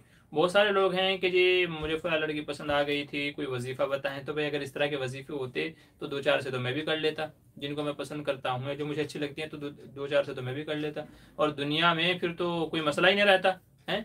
वजीफे के जरिए से जो जिसको चाहता उसको अपना बना लेता। तो ऐसा नहीं है अल्लाह के बंदे, बहुत सारी चीज़ें ऐसी होती हैं कि उनको बातों से सुलझाना होता है। मसले में जो रुकावट पेश आई है तो आप उस मसले का हल तलाश करें, उसको ख़त्म कीजिए। जो भी दूसरे के गिले शिकवे हैं, जो भी उसको मुश्किल लग रहा है, तो उनको आप ख़त्म कीजिए। तो इंशाल्लाह ये रिश्ते आसान हो जाएंगे, वजीफ़ों वगैरह के चक्करों में ज़्यादा ना पड़ें। नंबर 2 बात यह है कि बहुत सारे केसेस हमारे सामने ऐसे आते हैं कि जी मैं उसको पसंद करता हूँ मगर वो किसी और को पसंद करती है। तो बंदा खुदा जिसका आपकी तरफ ध्यान ही नहीं है, तवज्जो ही नहीं है, जो आपका केयर ही नहीं करता, ख्याल ही नहीं करता, तो क्यों आप उसके पीछे पड़े हैं। जाहिर है कि उसके पीछे पड़ना अपने वक्त को ज़ाय करना है, और आपके जो जज्बात हैं, अपने जज्बात को दूसरे के हवाले करना है कि आप चाहें तो इससे खिलवाड़ करें। तो जो आपकी परवाह नहीं करता आप भी उसकी परवाह ना करें, जो आपका ख्याल लगता है उसके साथ रहें, ज़िंदगी इंशाल्लाह आसान हो जाएगी। नहीं तो ज़िंदगी भर आपको पिसना पड़ेगा। वो बोलेगा मैं तो करना ही नहीं चाह रहा था, तुमने किया था। तो ज़िंदगी भर आपको कुर्बानी देनी पड़ेगी, पिसना पड़ेगा, रोना पड़ेगा, दबना पड़ेगा। तो उससे बेहतर ये है कि ऐसे को छोड़ करके जिसे हमारी परवाह नहीं है उसके साथ में ज़िंदगी गुजारें जिसको हमारी परवाह है। समझ गए बात। हाँ, चलिए आगे चलिए। मोहम्मद हाफिज़ अस्सलाम वालेकुम। वालेकुम सलाम। फैज़ अहमद कह रहे हैं कोई अमल बताइए। जी मैं बता दिया हूँ। मोहम्मद अकरम, लव मैरिज करना कैसा है। भाई अकरम भाई, इस सिलसिले में मेरे 2-3 बयानात हैं, आप जाकर के देख लीजिएगा हमारे चैनल पे। मैंने काफ़ी तफसीली गुफ्तगू की है वहाँ पर इंशाल्लाह, तो वहाँ पर आपको पूरे मसले का हल मिल जाएगा कि शादी अपनी पसंद से करना चाहिए या माँ बाप की, लव मैरिज करना चाहिए या अरेंज मैरिज, लव मैरिज या अरेंज मैरिज। मुफ्ती मामूर बदर ये लिख करके आप यूट्यूब पे सर्च करेंगे तो इंशाल्लाह हमारा वो बयान आ जाएगा, छोटा सा ही है, तो तफसीलात आप वहाँ देख लीजिएगा। अबू तलहा के अस्सलाम वालेकुम, मैं अबू तलहा नदवी बोल रहा हूँ। गार्डन का अच्छा गर्दन का मसा करना मकरूह है या मुस्तहब है, बराए मेहरबानी दरियाफ्त फरमा दे मुफ्ती साहब जी। गर्दन का मसा करना मुस्तहब है, जमहूर उलमा का इसी के ऊपर इत्तिफाक है कि गर्दन का मसा करना मुस्तहब है। अगर किसी ने मकरू लिखा है या बाज़ उलमा ने कहा है तो कुछ और वजूहात रही होगी, लेकिन अक्सर अहले सुन्नत वल जमात का यही मजहब है कि गर्दन का मसा करना मुस्तहब है। करेंगे तो अच्छी बात है, सवाब काम है, और नहीं करेंगे तो कोई गुनाह नहीं होगा और वज़ू नाक़िस नहीं होगा, नमाज वज़ू हो जाएगा। ठीक है, ये मसला है। और अगर आपको दलाइल देखने हैं तो किताबुल मसाइल जिल्द नंबर 1 में मुफ्ती सलमान मंसूरपुरी ने यह मसला लिखा है, दलील आपको वहाँ मिल जाएगी। किताबुल नवाजिल में जिल्द नंबर गालिबन 3 के अंदर, 3 या 4 के अंदर आप देख लीजिए, वहाँ भी इंशाल्लाह आपको ये मसला मिल जाएगा और दलाइल वहाँ आपको मिल जाएंगे। अच्छा, हसीबुर रहमान माशाल्लाह। फैज़ अहमद, आज पूरा लाइव नहीं देख पाऊँगा जी, कोई बात नहीं है, जितने में आप शामिल रह सके शामिल हो जाइए। हसीबुर रहमान गौर, बहुत उम्दा जी, शुक्रिया जज़ाकल्लाह। एम एस मोहम्मद अस्सलाम वालेकुम। वालेकुम सलाम। एडीपी इस्लामिक कह रहे हैं मुफ्ती साहब 23 साल उम्र हो चुका है, शादी करना चाहता हूँ लेकिन अपने वालिदैन से कैसे बोलें।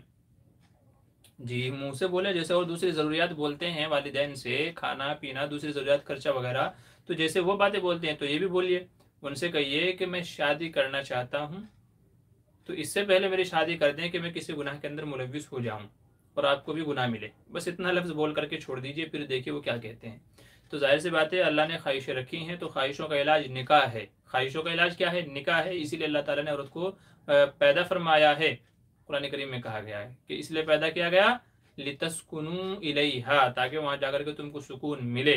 तो सुकून की चीज़ औरत है, ख्वाहिशों के तकमील की चीज़ औरत है और औरत से निकाह करना है तो माँ बाप से कहें कि जी मैं शादी करना चाहता हूँ, मेरी उम्र हो गई है, मेरी ख्वाहिशें हैं, मेरी जज्बात हैं, तो मेरी शादी कर दें इससे पहले कि मैं हराम कारी के अंदर मुलविस हो जाऊँ और आप भी गुनहगार हूँ। बस इतना बोल दीजिए, उम्मीद है इंशाल्लाह वो समझ जाएंगे।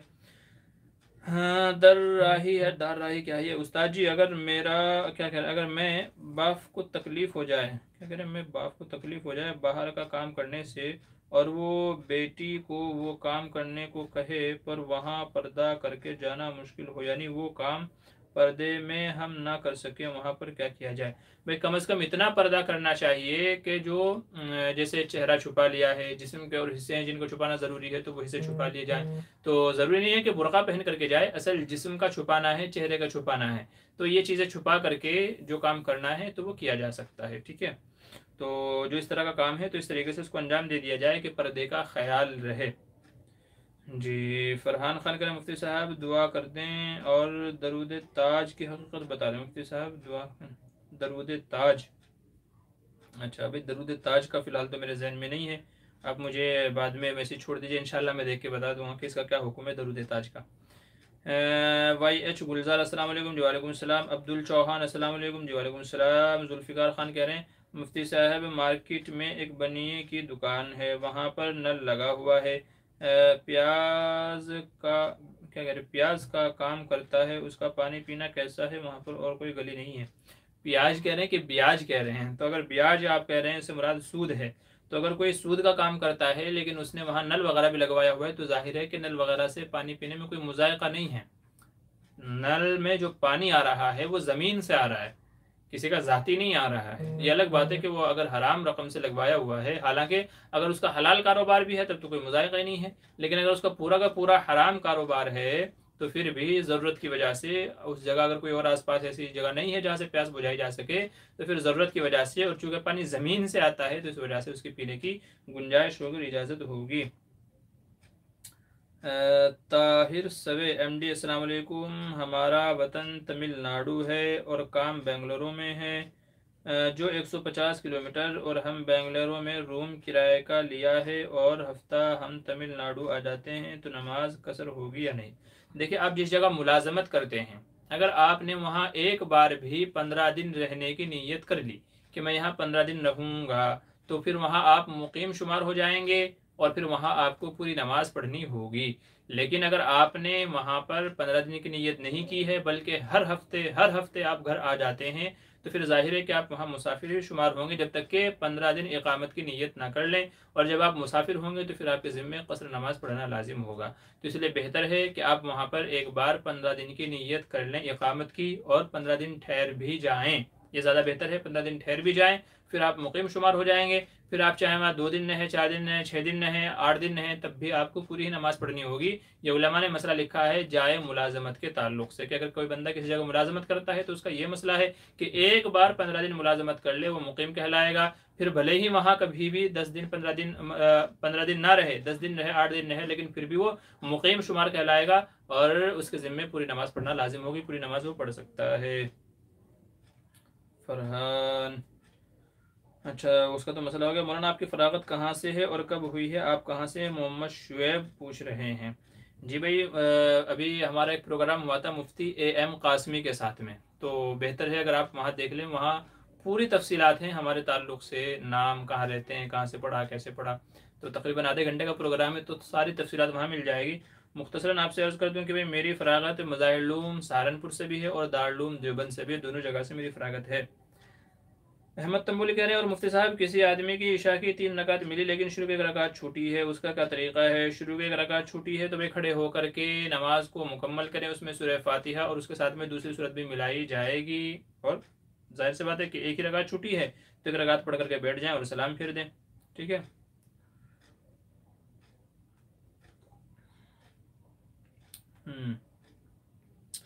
वाया जो गुलजार पूछ रहे हैं, पूछना यह है कि मुहर्रम उल हराम के 10 रोज़े सुन्नत हैं या सिर्फ एक 10 तारीख का?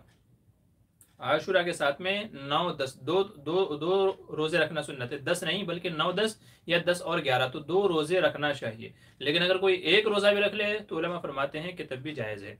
तो असल तो 2 रोजे रखने चाहिए, 9, 10 का या 10, 11 का। ठीक है, तो पूरे 10 के 10 नहीं है बल्कि सिर्फ 2 रोजे, 9, 10 या 10 और 11।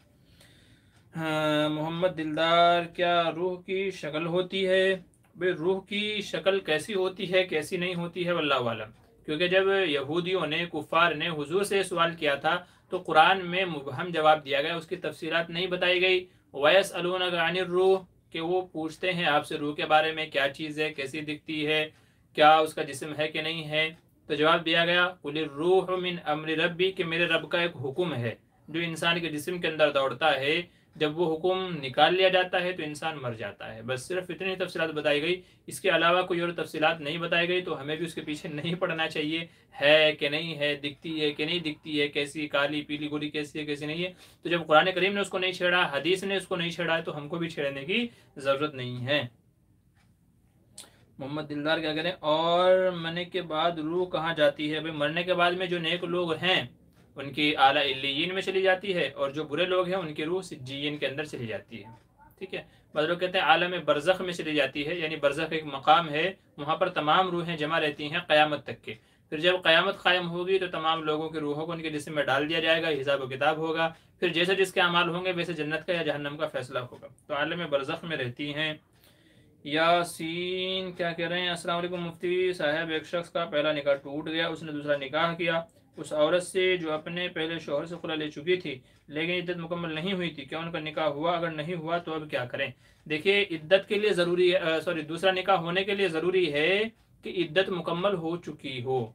औरत ने इद्दत गुजारी नहीं गुजारी ये अलग मसला है, लेकिन अगर इद्दत का जो ज़माना है यानी 3 माहवारी, खुला किसी से ली थी तो उसकी इद्दत भी 3 माहवारी है। तो अगर औरत को 3 माहवारी आ चुकी थी, उसके बाद उसने दूसरा निकाह किया है तो ये निकाह वैलिड है, मोतबर है। और अगर 3 माहवारी गुजरने से पहले ही उसने निकाह कर लिया, तो अब चूंकि इद्दत के ज़माने में निकाह किया है और इद्दत के ज़माने में निकाह होता नहीं है, तो इसलिए निकाह मोतबर नहीं होगा, निकाह नहीं माना जाएगा, दोबारा निकाह करना लाजिम होगा। तो दोबारा निकाह करेंगे। अब आप देख लें क्या शक्ल है, मैंने दोनों शक्लों का मसला आपको बता दिया है। आगे चलिए, मोहम्मद अकरम कह रहे हैं आजकल उलमा भी गर्लफ्रेंड बनाने में लगे हैं, तो क्या वोट भी धोखाबाजी करते हैं? भाई देखिए, शैतान तो सबके साथ लगा हुआ है, शैतान जो है वो सबके साथ लगा हुआ है। अगर उलमा ये काम करते हैं तो ये और अफसोस की बात है, तो ये और अफसोस की बात है अगर उलमा हजरात भी ये काम करें। जी समझ गए, तो ये और गलत काम है। बाकी ये है, हमारे बड़े भाई कहते हैं कि भाई आम आदमी के पीछे एक शैतान होता है, चूँकि उसको बहकाना मुश्किल नहीं है। एक आलिम के पीछे 10-10 शैतान होते हैं, एक आलिम के पीछे 10-10 शैतान होते हैं, जो उसको बहकाने के लिए बहुत मेहनत करनी पड़ती है। तो अब बताइए, जब एक आदमी के पीछे शैतान है, उसका यह हाल है कि वो गुनाहों से बचता नहीं है, तो जिसके पीछे 10-10 शैतान लगे हैं उसका क्या हाल होगा? तो कभी कभी वो भी बहक जाता है। ठीक है, कभी कभी वो भी बहक जाता है, वो भी उसके बहकावे में आ जाता है। तो जाहिर सी बात है कि इंसान है, जो दिल आपका करता है उसका भी करता है, जो आप करना चाहते हैं, गुल छर्रे उड़ाने चाहते हैं, मजे करने चाहते हैं, तो उसका भी चाहता है। तो कभी कभी वो भी शैतान के बहकावे में आ जाता है। लेकिन ये है कि जब अल्लाह ने उसको इल्म से नवाजा है, अपनी कह लीजिए अपनी मारिफत से नवाजा है, तो फिर उनको बचना चाहिए और इस तरह के कामों से बाज आना चाहिए। उनको अल्लाह से तौबा व इस्तिग़फ़ार करनी चाहिए और इस तरह के तमाम कामों से रुक जाना चाहिए। जी, इल्म का वक़ार तो यही है और इल्म का इकराम यही है कि जब अल्लाह ने किसी को नवाजा है तो इस तरह की तमाम हरकतों से आदमी बचे। एडीपी इस्लामिक जज़ाकल्लाह मुफ्ती साहब, ओके जी। ये YH गुलजार कह रहे हैं और अगर हो सके तो अपना व्हाट्सअप नंबर दे दीजिए। जी, मेरा व्हाट्सअप नंबर मेरे चैनल के अबाउट में लिखा हुआ है, वहाँ से आप ले लीजिए। जी जी, मैंने वहाँ से ले लीजिए, मिल जाएगा आपको। अबू तल्ला क्या करें, बहुत बहुत शुक्रिया मुफ्ती साहब, आपने मसला बताकर मेरे दिल को ठंडा कर दिया। अल्लाह ताला आपकी उम्र दराज करे, आमीन सुम्मा आमीन। तबस्सुम ज़ैनब पूछ रही है मुहर्रम की पहली और 9वीं 10वीं तारीख को रोज़ा रखने से क्या पूरा 10 रोज़ा रखने का सवाब मिल जाता है? 10 रोज़ा रखने का तो नहीं मिलेगा, जाहिर सी बात है, आपने जितने रोज़े रखे हैं तो उतने ही रोज़े रखने का आपको सवाब मिलेगा। अलबत्ता आशूरा का जो रोज़ा है उसका ये फ़ायदा और उसके सवाब जिक्र किया गया कि अल्लाह ताला इसकी वजह से 1 साल के गुनाहों को माफ़ फरमा देते हैं। ठीक है, सियाम यौम आशूरा अहतसिबु अलल्लाहि अन युकफ्फिर सनत अल्लती क़बला, तो पिछले 1 साल के गुनाह माफ़ हो जाते हैं आशूरा यानी 10 मुहर्रम का रोज़ा रखने से। तो अगर आपने 2 रखे तो 2 का सवाब मिलेगा, 3 रखे तो 3 का सवाब मिलेगा, लेकिन 3 रख करके पूरे 10 दिन का सवाब मिल जाए ऐसा नहीं है। ठीक है, ये मसला है। शेख अब्दुल्ला अंसारी, अस्सलाम वालेकुम वरहमतुल्लाहि वबरकातुहू, जज़ाकल्लाहु खैरा, असअदुकुमुल्लाहु मसान बिल खैर, शुक्रन, आमीन व इय्याकुम, वालेकुम अस्सलाम वरहमतुल्लाह। शेलिया आयशा कह रहे हैं, एक शख्स को ज़कात की रकम वकील बनाकर मुस्तहिक को देने के लिए दी थी, जिन्नात उनके घर से उठा कर ले गए, तो हमें दोबारा ज़कात देनी पड़ेगी? जी हाँ, ज़कात तो दोबारा देनी पड़ेगी। जब तक के ज़कात मुस्तहिक तक नहीं पहुँची है तो वो अदा शुमार नहीं होगी, और आदमी की यानी किसी दूसरे बंदे को दी थी, उससे ज़ाय हो गई, तो अगर उसके अंदर उसका हाथ नहीं है तो फिर उससे भी आप नहीं ले सकते हो। जाहिर सी बात है, अगर जिन्नात उठा करके लेकर के गए हों तो उस बेचारे का क्या हाथ है उसमें? वो तो उस सिलसिले में कह लीजिए कि उसका तो कोई जुर्म ही नहीं है, उसका तो कोई कसूर ही नहीं है, तो ये पूरा का पूरा आपके ज़िम्मे आएगा। तो जब तक कि मुस्तहिक तक नहीं पहुंची है, रकम आप ही की मानी जाएगी, अगर नहीं पहुंची तो आपको दोबारा देनी पड़ेगी।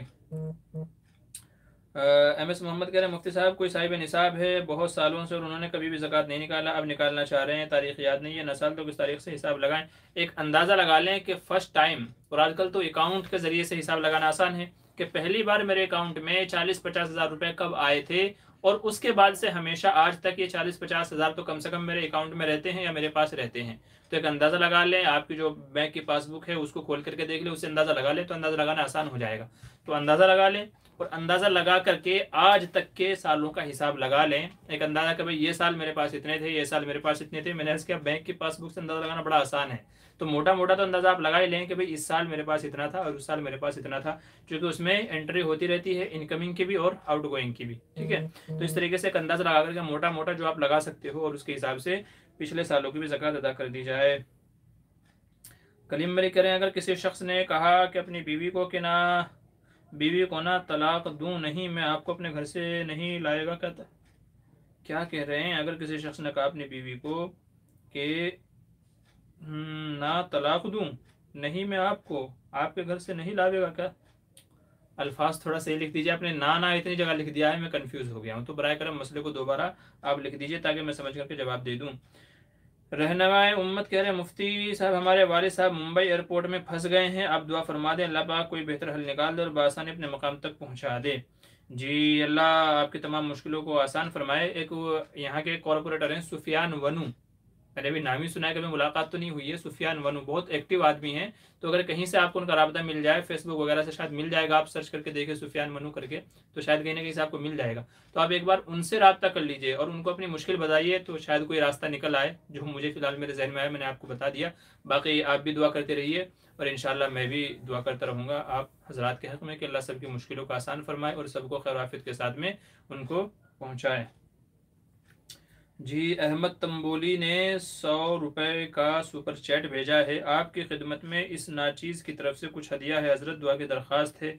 जी, बहुत बहुत शुक्रिया अहमद भाई, अल्लाह ताला आपके देने को कबूल फरमाए, और हमारी दुआ है दिल से कि अल्लाह ताला आपकी तमाम मुश्किलों को आसान फरमाए, अल्लाह ताला आपके जान माल में खूब खैर बरकत अता फरमाए, और अल्लाह ताला आपको हलाल रिज़्क़ अता फरमाए। इस वक्त जो भी मसले मसाइल चल रहे हैं अल्लाह ताला सबको हल फरमाए। बहुत बहुत शुक्रिया, जज़ाकल्लाहु खैर।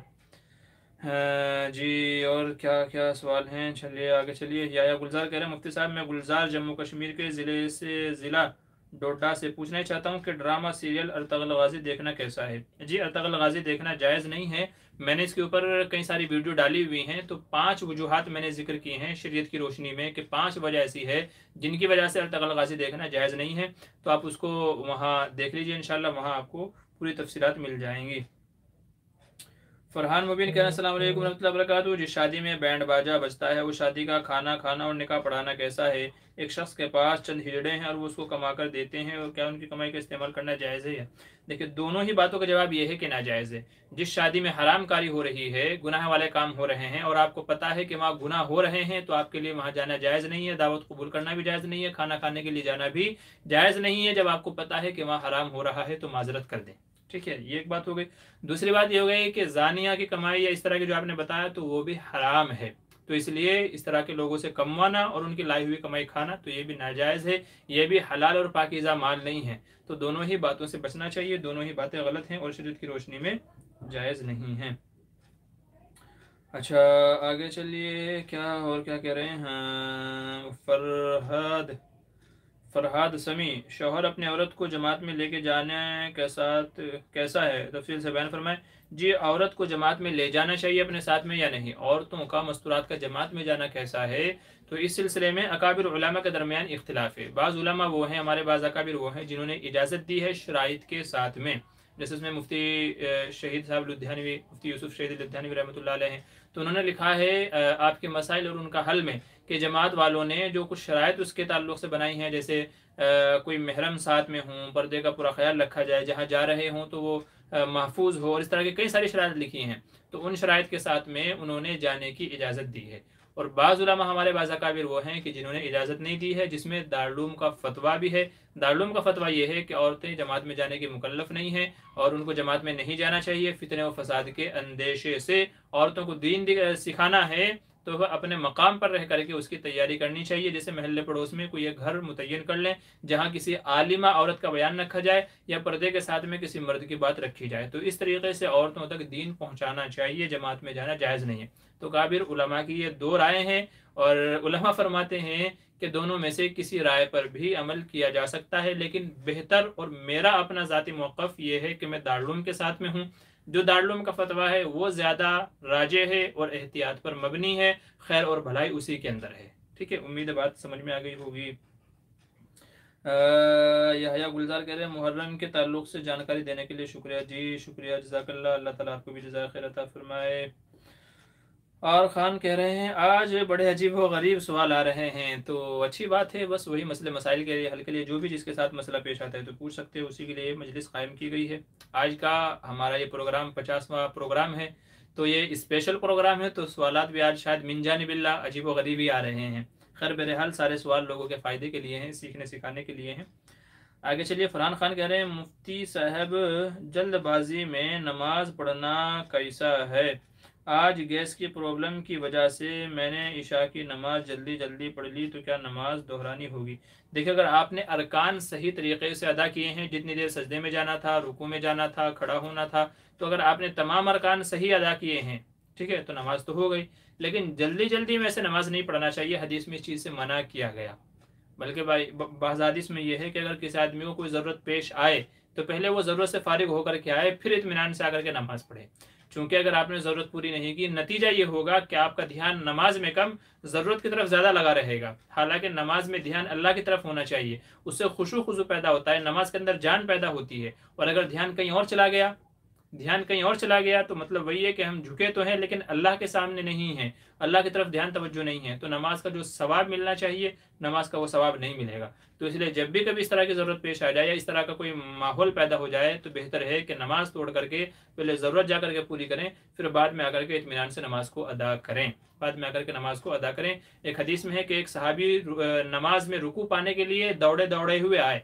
जब हुजूर ने पूछा कौन था भाई, फरमाया जी मैं था, रकात पाने के लिए मैंने ऐसा किया, दौड़ करके आया। आपने फरमाया उस अस्किनू फिस्सला, नमाज में सुकून के साथ में रहो, ठीक है। और आपने फरमाया जब नमाज के लिए आओ तो इत्मीनान से आओ, दौड़ते हुए ना आओ, इसलिए कि जब तुम दौड़ते हुए आओगे सांस फूलेगी, ठीक है, ब्लड प्रेशर आपका हाई होगा और नमाज में आपके खुशू खुशू पैदा नहीं होगा। तो और आपने फरमाया कि जितनी नमाज मिल जाए पूरी कर लो, नहीं तो बक़िया नमाज जो छूट जाए पूरी होकर के बाद में उसको मुकम्मल कर लो।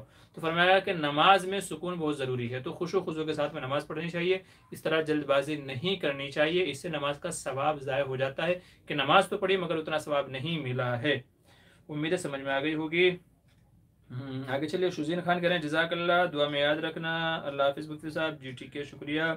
अदनान बेली, जी ठीक है भाई। गुलजार क्या करें, मेरी राय है एक दिन सवाल ख्वाब की नशिस्त के बदले मुहर्रमुल हराम, क्या करें, सवाल जवाब की नशिस्त के बदले मुहर्रमुल हराम के फ़ज़ाइल व अमाल और बिदात पर रोशनी डाली जाए। आपका खादिम गुलजार। जी वैसे मुहर्रम के ताल्लुक़ से मेरे कुछ बयानात हैं जिनमें मुहर्रम की फ़ज़ाइल भी है, मुहर्रम की बिदात भी हैं, तो वीडियो बयान भी हैं, और हमारी मस्जिद में जो जुमे का बयान होता है तो उसमें मैं काफ़ी बातें बयान करता हूँ, तो वो ऑडियो की शक्ल में भी मैंने बयान किए हैं। तो बेहतर है अगर आप एक बार उनको भी सुन लें, उम्मीद है इंशाल्लाह आपके अक्सर मसले वहाँ से हल हो जाएंगे। फैज़ान कासमी ऑफिशियल, ताज़िया दारी का क्या हुक्म है? बहुत सारे लोग इसमें मुलव्विस हैं। जी ये भी नाजायज़ और हराम है, खैरुल कुरून से इनका सबूत नहीं है। ना ये ताज़ियादारी कभी सहाबा ने निकाली, ना उनके बाद वाले ज़मानों ने निकाली, बल्कि बाज़ उलमा फरमाते हैं कि ये तैमूर लंग, जो एक बादशाह गुजरा है तैमूर लंग, उसने इसकी शुरुआत की थी। और इसके अंदर बहुत सारे मफासिद पाए जाते हैं, लोगों को परेशान करना, ठीक है, रास्ते ब्लॉक करना, सड़कें ब्लॉक करना, लोगों को तकलीफ़ पहुँचाना, और इस तरह की बहुत सारी बातें हैं। तो जिनकी वजह से ये अमल नाजायज़ कहलाएगा। वही ताज़ियादारी जिसको इतनी इज्जत एहतराम से हम लोग निकालते हैं, मैं हम नहीं, जो लोग निकालते हैं, वही फिर उसको बाद में कचरे के ढेर में ऐसे डाल देते हैं कि साल भर उसकी खबर नहीं ली जाती। तो वो चीज़ें जिनको मुक़द्दस समझाता अब उनकी बेइज्जती हो रही होती है। तो ये अमल क्या है, नाजायज़ है। जो मुलव्विस हैं अल्लाह उनको समझ दे और इससे उनकी हिफाजत फरमाए। जी, हमारे प्रोग्राम को 1 घंटा हो गया है, तो इसलिए हज़रात से गुजारिश है कि बस मज़ीद सवाल ना करें। कुछ सवालात हैं, बस मैं उन्हीं के जवाब दे करके मजलिस को ख़त्म कर देता हूँ। समीर पठान, मुफ्ती साहब मेरी तबीयत ख़राब है, दुआ कीजिए, अल्लाह ताला आपको अच्छी सेहत आफ़ियत वाली ज़िंदगी नसीब फरमाए, तमाम मुश्किलों को आसान फरमाए। अबू तला कह रहे हैं आजकल मुस्लिम लड़कियाँ हिंदू बन रही हैं, क्या ये क़यामत की निशानी है? भाई, क़यामत की निशानी तो ये है कि क़यामत काफिरों पर कायम होगी। जब क़यामत आएगी तो पूरी दुनिया में काफिर ही काफिर होंगे, लेकिन क़यामत आने से पहले हज़रत मेहदी का ज़ुहूर होना, हज़रत ईसा अलैहिस्सलाम का नाजिल होना, दज्जाल का आना, दज्जाल को कत्ल करना, याजूज माजूज का निकलना, फिर 40 साल इस्लामी हुकूमत का होना, तो ये बहुत सारी बड़ी बड़ी अलामतें हैं जो अभी बाकी हैं। ठीक है, तो अभी बाकी हैं। जी, बहरहाल हमारे लिए अफसोस की बात है ये। अभी जुमे का जो मेरा बयान था रिसेंटली, वो इसी के ऊपर था, और इंशाल्लाह मैं उसको जुमे का जो बयान था मैं उसी के ऊपर अपलोड करूँगा। बहुत सारी इबरत की चीज़ें, नसीहत की चीज़ें हैं, और कैसे कैसे गैर लोग प्लानिंग कर रहे हैं उसकी मैंने कुछ तफसीलात बयान की हैं। इंशाल्लाह मैं उसको अपलोड करूँगा, आप सुनिएगा। बहरहाल ये शर्मिंदगी की बात है कि हमारी बहनें किसी और के यहाँ जा रही हैं, अपने ईमान व यकीन से हाथ धो रही हैं। कलीम अली कह रहे हैं किसी शख्स ने कहा अपनी बीवी को नहीं, किसी शख्स ने कहा अपनी बीवी को, मैं आपको तलाक नहीं दूंगा, मैं आपको आपके घर लाऊंगा। ये क्या कह रहे हैं आप? बराए करम आप जो है ना, दोबारा सवाल कर लीजिए, मैं अभी भी आपको नहीं समझाऊंगा। और अगर एक काम कीजिए, आप इसको इंग्लिश में लिख दीजिए बजाय उर्दू के, चूँकि उर्दू में हो सकता है कभी कभार अल्फाज आगे पीछे हो गए हो। बहरहाल मैं तो नहीं समझ पा रहा हूँ, तो इसलिए जवाब भी नहीं दे पा रहा हूँ आपके मसले का। नूर आलम कह रहे हैं मुफ्ती साहब, फ़र्ज़ की तीसरी और चौथी रकात में सूरह फातिहा के बाद भूले से सूरत पढ़ती तो क्या सजदा वाजिब हो गया? नहीं जी, नहीं, सजदा सहव करना वाजिब नहीं है, बगैर सजदा सहव के भी नमाज हो जाएगी। देखिए, आखिर की जो 2 रकातें हैं इनमें सूरह फातिहा पढ़नी चाहिए सिर्फ और सिर्फ, लेकिन अगर कभी ऐसा हो जाए गलती से भूले से कोई और सूरत भी मिला दी है तो कोई मसले की बात नहीं है। उससे कोई नमाज के अंदर ख़राबी पैदा नहीं होगी, सजदा सहव करने की भी ज़रूरत नहीं है, बगैर सजदा सहव की नमाज आपकी सही और दुरुस्त हो जाएगी। मोहम्मद उमर कह रहे हैं अस्सलाम वालेकुम वरहमतुल्लाहि वबरकातुहू। वालेकुम अस्सलाम। मुफ्ती साहब, अगर कोई शख्स फ़र्ज़ नमाज के दोनों रकतों में एक ही सूरत पढ़ ले तो क्या हुक्म है? भाई, नमाज हो जाएगी, नमाज के अंदर कोई ख़राबी नहीं होगी, नमाज दुरुस्त हो जाएगी उसकी। क्योंकि असल क्या है कि नमाज में क़िराअत की जाए, अब एक ही सूरत की हो या 2 सूरतें की हो, तो नमाज के अंदर जब क़िराअत पाई गई तो नमाज हो गई। ठीक है। मोहम्मद दिलदार कह रहे हैं हमजाद क्या चीज़ है? हमजाद का मतलब होता है कि आदमी के साथ में उसका जिन कह लें कि हर आदमी के साथ में एक ना एक जिन लगा हुआ है, एक अजीब मखलूक इंसान के साथ लगी हुई है, तो हमजाद से मुराद वही होता है। बहरहाल ये जो हमजाद जो है ना, ये चुड़ैल जो बाबा लोग जो होते हैं ना, बाबा लोग, ठीक है, ढोंगी बाबा, अमलियात वाले, सिफली इलम वाले, जादूगर वाले, तो ये उनके चौंचले है कि तुम्हारे साथ हमजाद है, तुम्हारा हमजाद मुसलमान हो गया, यूं हो गया, वूं हो गया। तो ये हमजाद उनके ख़ास इस्तिलाह है, और वो यूँ कहते हैं कि हर आदमी के साथ एक जिन है, तो वो जिन को उसका हमजाद कहा, यानी डुप्लीकेट कह लीजिए, तो उसको हमजाद कहा जाता है। तो बहरहाल कोई कह लीजिए कोई मोतबर शरीयत की रोशनी में मेरे इल्म में तो नहीं है कि सिलसिले में कोई मोतबर चीज़ हो कि भाई हाँ हमजाद भी कोई चीज़ होती है, तो मेरे इल्म में तो नहीं है। हाँ, रहनुमा मोहम्मद कह रहे मुफ्ती साहब, अगर वित्र की नमाज में दुआ क़ुनूत याद ना हो तो क्या पढ़ें? कोई भी दुआ पढ़ ली जाए और दुआ क़ुनूत सीखने की कोशिश की जाए, ठीक है, नमाज आपकी हो जाएगी। अदनान बेली कह रहे हैं मेरे लिए दुआ करिए ख़ास, अल्लाह आपकी तमाम मुश्किलों को, जो भी आपकी परेशानियां हैं, जो भी आपकी ख्वाहिशें हैं, अल्लाह ताला सब को पूरा फरमाए, तमाम मुश्किलों को हल फरमाए। यासीन आर के कह रहे हैं इद्दत मुकम्मल होने से पहले निकाह दुरुस्त नहीं है, लेकिन अनजाने में दूसरा निकाह हो गया है, 10 दिन हो गए हैं, मियाँ बीवी में ताल्लुकात भी कायम हो गए, लेकिन बाद में मालूम हुआ कि निकाह दुरुस्त नहीं हुआ, अब क्या करें? दोबारा निकाह करें, दोबारा निकाह किया जाएगा। ज़ाहिर है जब इद्दत ही मुकम्मल नहीं तो निकाह नहीं हुआ, जाने में हुआ हो या अनजाने में हुआ। अगर जान करके क्या होता तब तो और बड़ा गुनाह होता, अनजाने में हुआ है तो निकाह तो बहरहाल तब भी नहीं हुआ है। अलबत्ता यह है कि जो ताल्लुकात कायम हुए थे उसे वती बिशुबहा कहा जाएगा, ठीक है, वती भी शुभा कहा जाएगा और उसको हराम नहीं कहा जाएगा चूंकि पता ही नहीं था। ठीक है, हाँ ये है कि जब मालूम होगा कि निकाह सही नहीं हुआ था तो अब दोबारा निकाह करना तो ज़रूरी है, उसके बगैर काम नहीं चलेगा।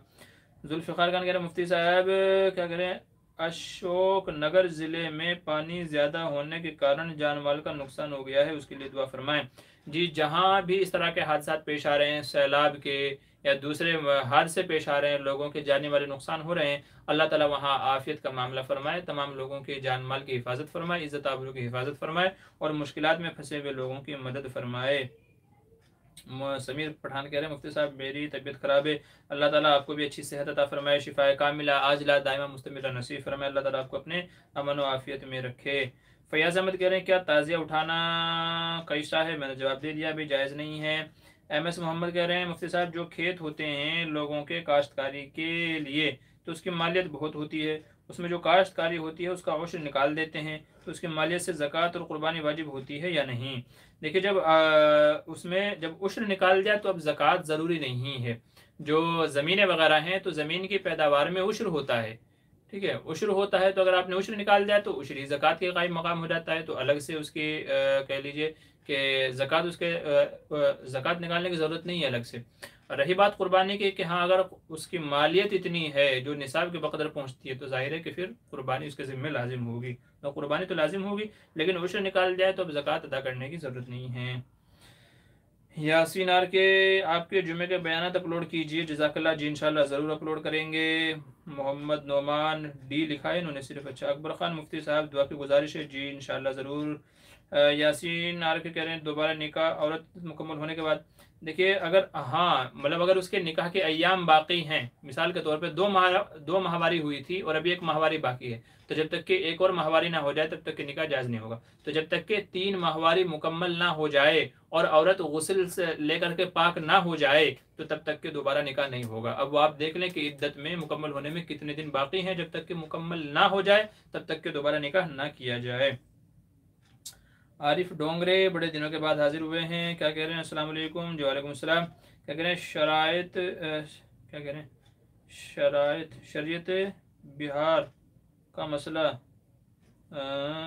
जो भाई इसको तफसीलन वजाहत मतलब है, क्या कह रहे हैं, का क्या कह रहे हैं, का मसाला जो हो वहाँ भी इसको तफसील, क्या कह रहे हैं भाई आरिफ भाई, आपका मसला मुझे नहीं समझ में आ रहा है, तो बराए करम आप बाद में मुझे लिख करके भेज दीजिएगा आप क्या कहना चाह रहे हैं, तो मैं इंशाल्लाह तफसील से उसको देख लूँगा। बहरहाल काफ़ी वक्त हो गया है, बस एक दो और लोगों के सवाल हैं, बाकी और हजरात सवाल ना करें। इमरान शेख कह रहे हैं अस्सलाम वालेकुम मुफ्ती साहब, नादे अली पढ़ना सही है या इसका क्या मसला है, पढ़ना चाहिए कि नहीं। देखिए, नादे अली का मसला ये है कि अगर उसके अंदर कोई कुफरिया शिरकिया जुमला नहीं है तब तो पढ़ा जा सकता है, लेकिन नादे अली का मसला उमूमन ये है कि हज़रत अली के नाम को पुकारा जाता है कि ए अली हमारी मदद फरमाइए। नादा युनादी का माना है पुकारना, नादे अली का मतलब ये है अली को पुकारना, और हमारे उर्फ में इसका मतलब ये समझा जाता है कि जब किसी बंदे के ऊपर कोई मुश्किल आए, कहीं फंस जाए रास्ते में, कहीं और किसी भी मुश्किल में फंस जाए तो वो हज़रत अली को पुकारता है। एक जुमला है जिसमें तकरीबन 7 बार हज़रत अली का नाम आया है और हज़रत अली से इस्तिगासा किया गया है, यानी मसाइल के हल के लिए हज़रत अली को पुकारा गया है। और जाहिर है कि मसले का हल तो करने वाले अल्लाह ताला हैं, मदद करने वाले भी अल्लाह ताला हैं, कि तो अगर नादे अली से यही मुराद है कि हज़रत अली को मसाइब में मुश्किलात के वक्त पुकारना, तो जाहिर है कि ये नाजायज़ और ये हराम है, क्योंकि मसलों का हल अल्लाह ताला करेंगे, हज़रत अली के बस में नहीं है। ठीक है, तो नादे अली से अगर यही मुराद है तो फिर ये अमल नाजायज़ है और इसकी इजाज़त नहीं होगी। मसाइल और मुश्किलात में अल्लाह ताला को पुकारना चाहिए, ना कि किसी सहाबी या किसी नबी या किसी वली को, किसी को भी नहीं। अगर किसी और को पुकारते हैं मसाइब के हल के लिए कि आप मेरी मदद करने वाले हैं, मेरी मुश्किलों को हल करने वाले, परेशान वालों को दूर करने वाले हैं, तो भले ही किसी नबी को क्यों ना पुकारा जाए तो भी क्या हो जाएगा, ये शिर्क और कुफ्र हो जाएगा। ठीक है, तो ये जायज़ नहीं होगा। फिर ये तो हो गया है। नादेली यासीन जज़ाकल्लाह, सजदे तिलावत करना क्या है, सुन्नत है या वाजिब है। जी, सजदे तिलावत करना वाजिब है, नहीं करेंगे तो गुनहगार होंगे। फैयाज अहमद अल्लाह हाफिज़, जी जी ठीक है, शुक्रिया। MD सदाकत कह रहे हैं मुफ्ती साहब जमहूर उलमा के नज़दीक अरकान नमाज कितने हैं, वजाहत फरमा दीजिए। जी, बाज़ ने 13 शुमार किया है, बाज़ ने 14 शुमार किया है और बाज़ ने 21 अरकान नमाज को शुमार किया है। तो अगर आपको तफसील देखनी है तो किताबुल मसाइल जिल्द नंबर 1 में मुफ्ती सलमान मंसूरपुरी ने उनकी वजाहत लिखी है, तो वहाँ पर आप देख लीजिए, किसी ने 13, किसी ने 14, किसी ने 21 बयान किए हैं। तफसीलात आपको वहाँ मिल जाएगी। हाँ, रहनुमाई उम्मत क्या करें, मुंबई एयरपोर्ट के सिलसिले में आपने जिनका नाम बताया प्लीज़ अपना दोबारा उनका नाम बताएं थोड़ी देर और डिटेल के साथ। भाई इतनी तफसीलात तो मुझे भी इल्म नहीं है। सुफियान वनु उनका नाम है। मैंने उनकी एक वीडियो देखी थी कि कोविड के सिलसिले में कोई लेडीज़ के साथ वहाँ धोखाधड़ी हुई थी, तो वो एयरपोर्ट पे गए थे और उन लोगों की पोल उन्होंने खोली थी, और शायद यहीं कहीं के वो मतलब किसी इलाके के कॉरपोरेटर भी हैं, तो उनकी अच्छी जान पहचान है। तो सुफियान वनु उनका नाम है। आप फेसबुक वगैरह पर ढूंढ लीजिए इस नाम से, तो उम्मीद है कुछ ना कुछ आपको जो है रास्ता मिल ही जाएगा। ठीक है, मजीद तफसील मुझे भी नहीं पता है उनके बारे में। जी मुफ्ती साहब दुआ की दरख्वास्त है जावेद जाफर जी, इंशाल्लाह ठीक है, आपके लिए भी दुआ करेंगे। अबू तल्ला क्या करें, क्या बगैर तजवीद के साथ कलाम पाक पढ़ना कैसा है, क्या सवाब मिलेगा मुफ्ती साहब? देखिए, गलत तरीके से कुरान नहीं पढ़ना चाहिए। वरत्तिलिल कुरान तरतीला, तरतील के साथ पढ़ने का मतलब यही है कि तजवीद और कवायद वगैरह की रियायत रखते हुए कुरान करीम को पढ़ा जाए, मखारिज वगैरह की सही अदायगी के साथ में। इसलिए बाज़ हदीस में कहा गया जो कुरान को गलत पढ़ता है गलत तरीके से, तो कुरान करीम उसको बद्दुआ देता है। हदीस में है रुब्बा क़ारिल कुरान वल कुरान यलनु, बहुत सारे कुरान पढ़ने वाले ऐसे हैं कि वो कुरान पढ़ते हैं हालांकि कुरान उनको लानत करता रहता है। तो उसकी उलमा ने यही तशरीह की है कि वो कुरान को गलत तरीके से पढ़ते हैं, मखारिज को सही से अदा नहीं करते, तजवीद की रियायत नहीं रखते। इसका मतलब ये होता है कि गलत तरीके से कुरान पढ़ते हैं तो कुरान उनको बद्दुआ देता है। तो कुरान को सही ढंग से पढ़ने की कोशिश करनी चाहिए, जानबूझ करके बगैर तजवीद का पढ़ना दुरुस्त नहीं है। हाँ, अगर किसी को तजवीद पता ही नहीं है, आती ही नहीं है, तो फिर जैसा आता है वैसे ही पढ़ ले, और साथ साथ में सही ढंग से पढ़ने की कोशिश करनी चाहिए। अगर कोई उल्टा सीधा पढ़ता है, उसको आता नहीं है, मगर सीखने की भी कोशिश नहीं करता है, तो फिर वो शख्स गुनहगार होगा। उसको चाहिए कि सीखने की कोशिश करे, जब तक सांस बाकी है, अपने उलमा से, मसाजिद से, जहाँ भी हो तो वहाँ से उनको जो है हल करने की कोशिश करनी चाहिए और अपने मसलों को वो करना चाहिए।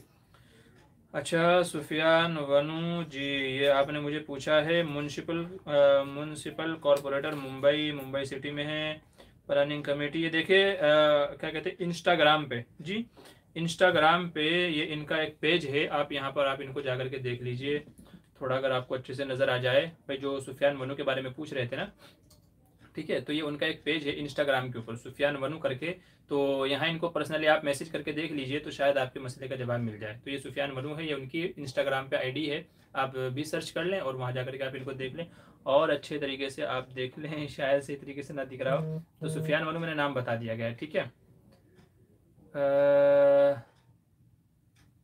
जी, ठीक है। तो अल्लाह ताला आपके मसलों को हल फरमाए जी, ठीक है। क्या कह रहे हैं और आगे चलिए। यासीन क्या करें, सजदे तिलावत खड़े होकर के सजदा करना है या बैठ करके? जी बैठे बैठे भी सजदा कर सकते हैं, बैठे बैठे भी सजदा किया जा सकता है, खड़े होकर के ही करना ज़रूरी नहीं है। बज़्म बयान क्या करें, माशाल्लाह बहुत खूब मुफ्ती साहब, अल्लाह रब्बुल इज़्ज़त आपकी काविशों को कबूल फरमाए और आपका ये अमल पूरे जहान के लिए कायम दायम फरमाए। बज़्म बयान चैनल की दुआ का तालिब। जी बहुत बहुत शुक्रिया, अल्लाह आपकी ज़ुबान को मुबारक करे, आपकी भी तमाम ख्वाहिशात को पूरा फरमाए और आपके चैनल के अंदर भी अल्लाह ताला तरक्कियात अता फरमाए, आमीन सुम्मा आमीन। इमरान शेख क्या कह रहे हैं, मुफ्ती साहब कल आपसे बाद नमाज ज़ोहर के बाद आपसे रब्ता करूँगा मेरे मसाइल के सिलसिले में। जी इंशाल्लाह ठीक है, आप बातचीत कर लीजिएगा, ठीक है, जो भी मसला रहेगा, जो भी मुझे मालूम होगा इंशाल्लाह शरीयत की रोशनी में बता देंगे। तो चलिए, ये था हमारा आज का 50वां एपिसोड गोल्डन जुबली। बड़ा मज़ा आया, बहुत सारे नए सवाल थे, बहुत अच्छे अच्छे सवाल थे और बहुत कुछ आज हमने सीखा है। तो आप हजरात भी कमेंट करके बताइएगा कि आज का आपका ये प्रोग्राम कैसा लगा। और हाँ, ख़ास तौर से जो हजरात बाद में शामिल हुए उनसे गुजारिश है कि शुरू में हमने कुरान करीम की तिलावत और कुछ अशार पढ़े हैं, तो उनको सुन करके बताइएगा कि आपको कैसा लगा।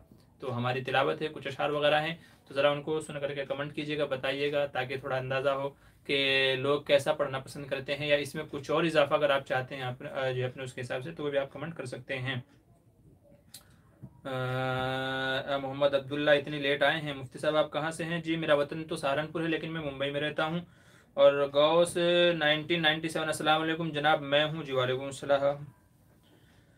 चलिए अभी के लिए इजाज़त दीजिए, इंशाल्लाह फिर अगले हफ्ते आप लोगों से मुलाकात होगी 51 यानी 91 वाले एपिसोड के साथ में। इजाज़त दीजिए, चलता हूँ, आपसे इजाज़त चाहता हूँ। हयात बाकी तो मुलाकात बाकी। अस्सलाम वालेकुम वरहमतुल्लाहि वबरकातुहू।